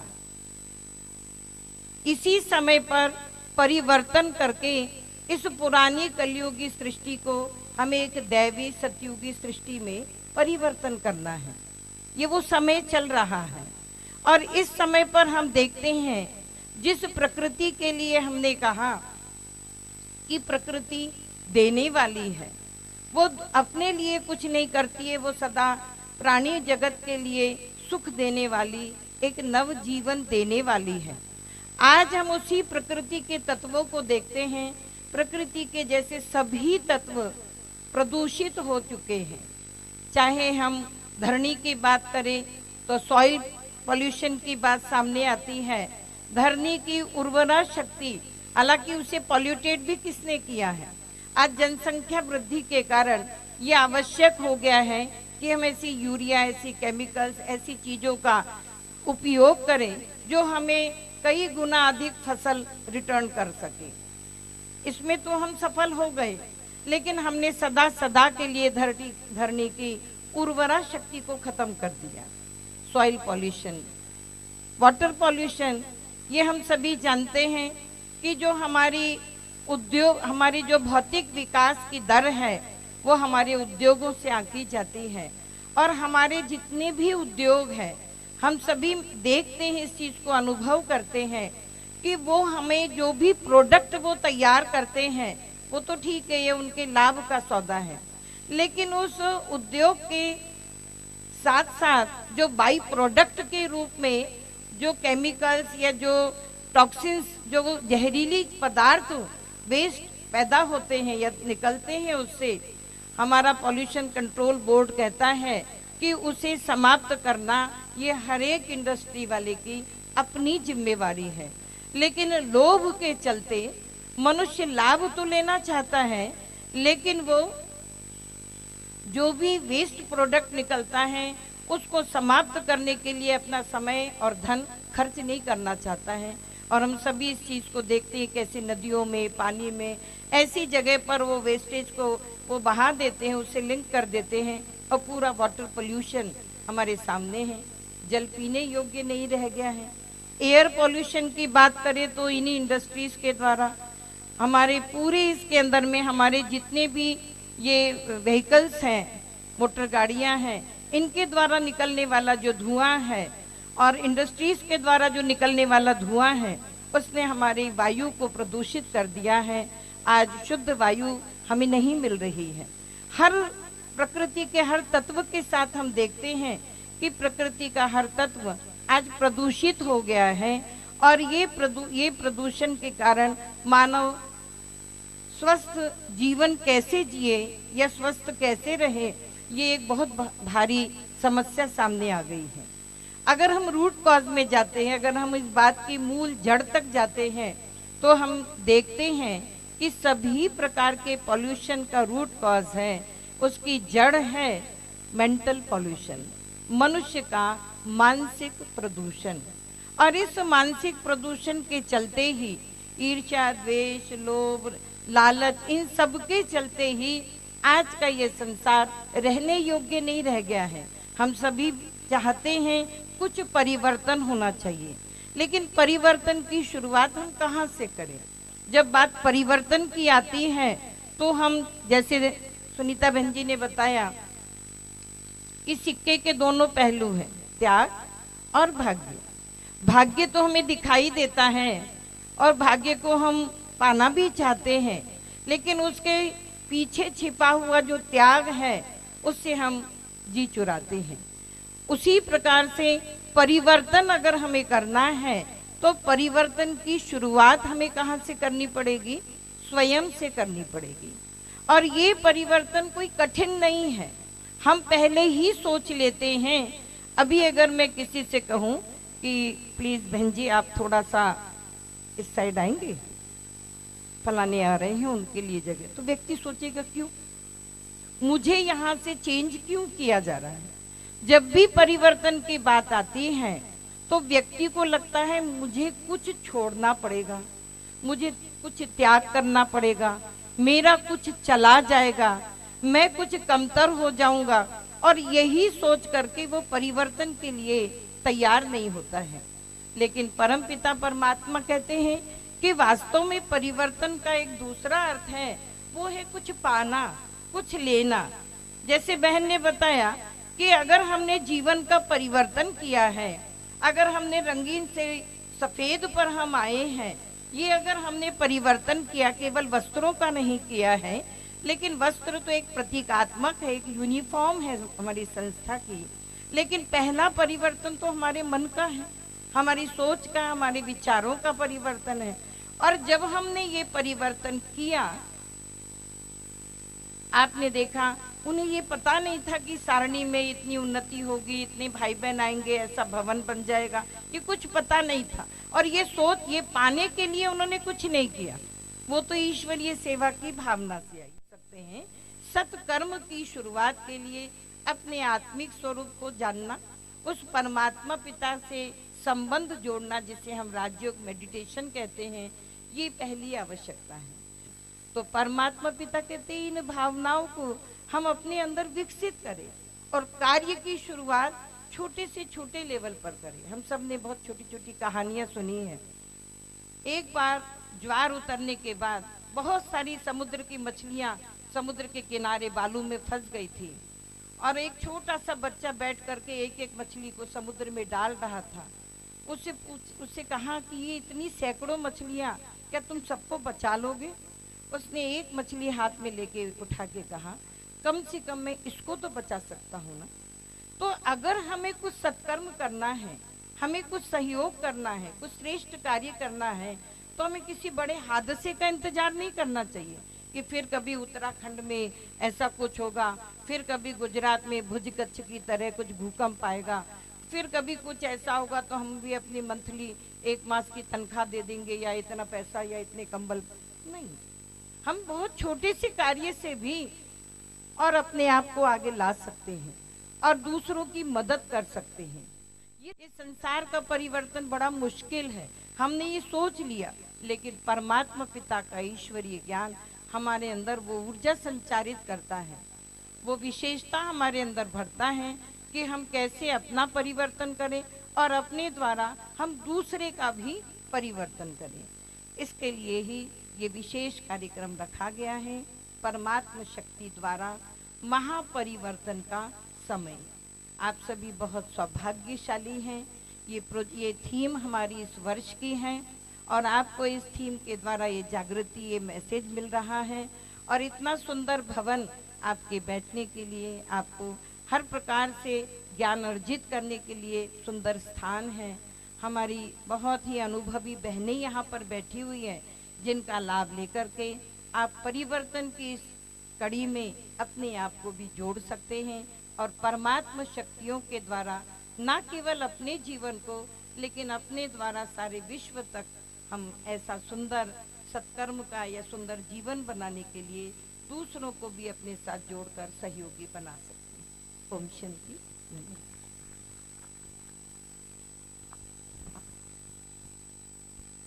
बहुत बहुत धन्यवाद आदरणीय दीदी को।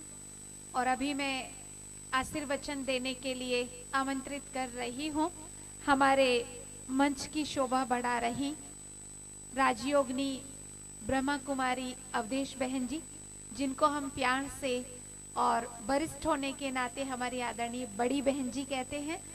आप हमारे मध्य प्रदेश जोन की जोनल डायरेक्टर हैं। बचपन से ही इस ईश्वरीय विश्वविद्यालय से जुड़े और 50 वर्षों से आप समर्पित रूप से सेवाएं प्रदान कर रही हैं। हमारे ब्रह्मा कुमारीज में जो विंग की सेवाएं चल रही हैं, आप प्रशासक विंग की नेशनल कोऑर्डिनेटर हैं। कई सभाओं में आपने बहुत सुंदर उद्बोधन दिए हैं, मृदुभाषी, कुशल वक्ता हैं और संकल्प शक्ति की धनी है। ऐसी आदरणीय बड़ी बहन जी को मैं आमंत्रित कर रही हूँ आशीर्वचन के लिए। ऐसा ही कहेंगे कि सारणी के मेले में है, इस सारणी के मेले में है देव आत्माएं छुपी हुई, और करो मुनादी उनको ढूंढो, कहाँ कहाँ है छुपी हुई। आप जैसी विशेष आत्माओं का आज ये संगठन हुआ है। मैं तो यही कहूँगी, संसार में भगवान के ऐसे विशेष बच्चे हैं जो एक बच्चे भगवान को याद करते हैं और दूसरे वो बच्चे हैं जिनको भगवान स्वयं याद करते हैं। तो आप कौन से बच्चे हैं? जिनको स्वयं भगवान याद करते हैं। जैसे आपको अपनी ड्यूटी का ध्यान रहता है, वैसे ही भगवान के घर में जाना और सही समय पर जाना और सही समय पर आना, ये भी आपकी, आपके परिवार के लिए, आपके समाज के लिए, देश के लिए, विश्व के लिए ड्यूटी है। माना हमें 1 घंटा अपनी आत्म कल्याण के लिए निश्चित रूप से हॉस्पिटल में जाना है और अपना ट्रीटमेंट लेना है। आप बहुत भाग्यशाली हैं, ये मानव जीवन मिला है। आप बहुत भाग्यशाली हैं, आपको ये सेंटर मिला है, ये सेंटर आपका है। आप बहुत भाग्यशाली हैं, तपस्वी बहनें मिली हैं। आप सचमुच भाग्यशाली हैं कि ऐसा कहेंगे। इतनी बड़ी बहनें आप सबके कल्याण के लिए, दर्शन देने के लिए, आशीर्वाद के लिए यहाँ पधारी हैं। आप अपने आप को धन्य धन्य कीजिए और सब प्रकार से आप स्वस्थ रहें, खुश रहें, मस्त रहें। भगवान की तरफ से मेरी शुभकामनाएं हैं, आशीर्वाद। ओम शांति।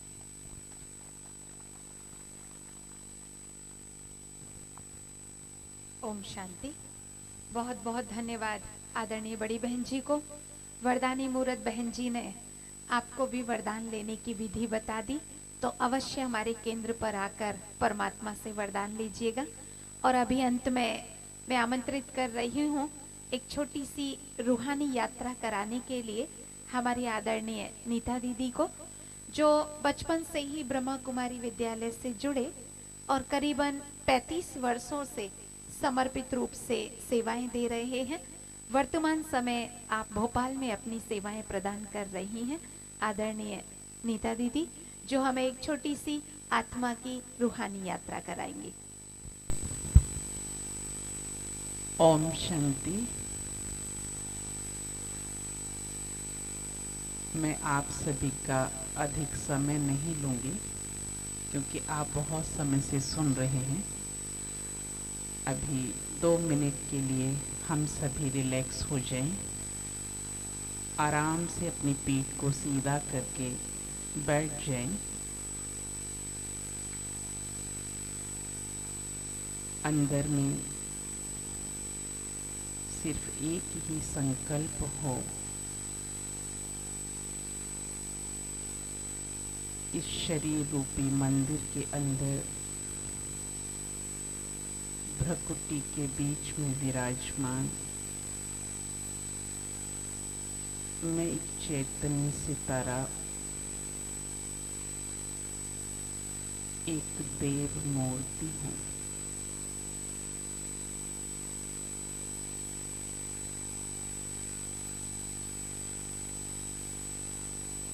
मैं मूर्ति आत्मा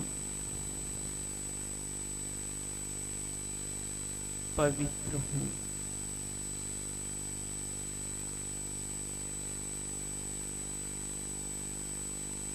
शांत हूँ। शक्ति स्वरूप हूँ।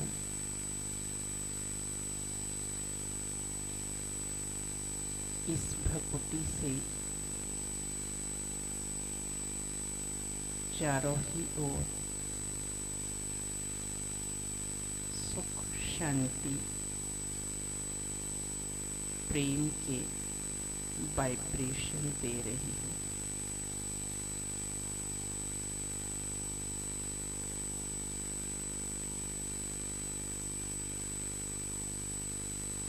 ये वाइब्रेशन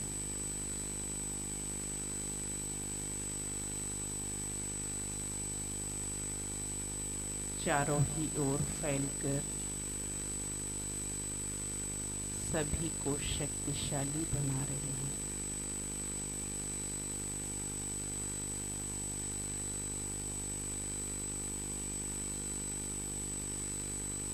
मैं चैतन्य सितारा आत्मा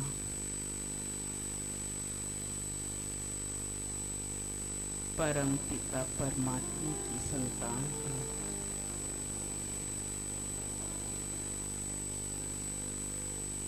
स्वयं परमात्मा मुझ आत्मा को इन गुणों से भरपूर करते हैं।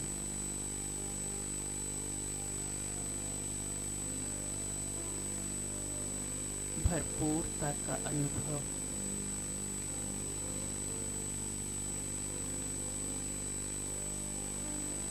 मैं स्वयं करती हूँ और इस अनुभव से दूसरों को भी भरपूर करती हूँ।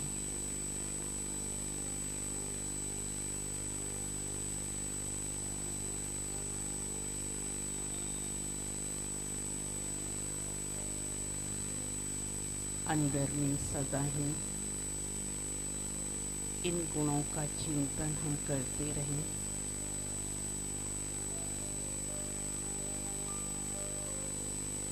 मन को सदा शांत रखें। और यही शांति के वाइब्रेशन, शांति की, सुख की किरणें सर्व को देते रहे। जीवन में कैसी भी परिस्थितियां आईं,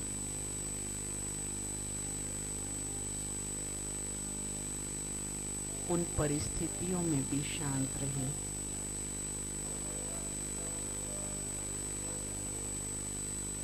परिस्थितियां अपने आप शांत हो जाएंगी।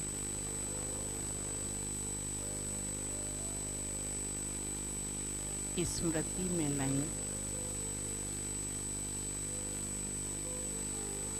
शांति के सागर पिता की मैं संतान हूँ।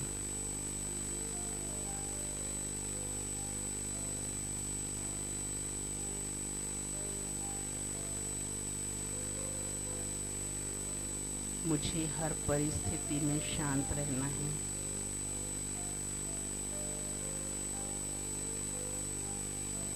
सर्व को यही अनुभव कराना है।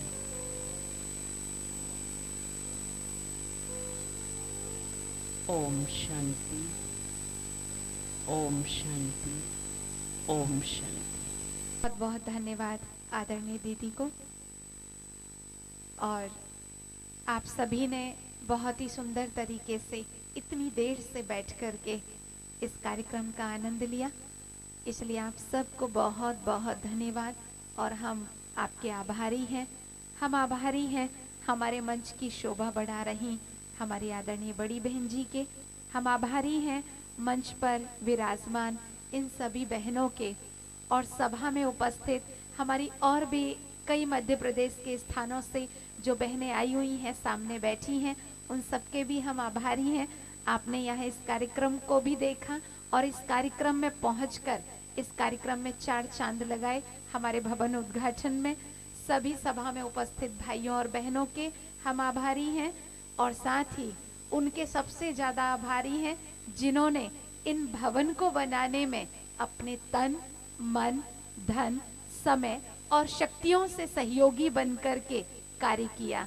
वो ब्रह्मा कुमार भाई, वो ब्रह्मा कुमारी बहनें, वो माताएं, वो बहनें, वो बच्चे जिन्होंने भी सहयोग दिया, वो बहुत बहुत धन्य हैं। उन्होंने वो ईश्वरीय दुआएं तो ली ही, और हम उनका इस मंच से बहुत बहुत आभार व्यक्त करते हैं। यहाँ पर जो साउंड डिपार्टमेंट है, जो भी डिपार्टमेंट है इस कार्यक्रम को सफल बनाने में, उनके भी हम बहुत बहुत आभारी हैं। और आप कोई भी यहाँ से बिना प्रसाद लिए ना जाएं।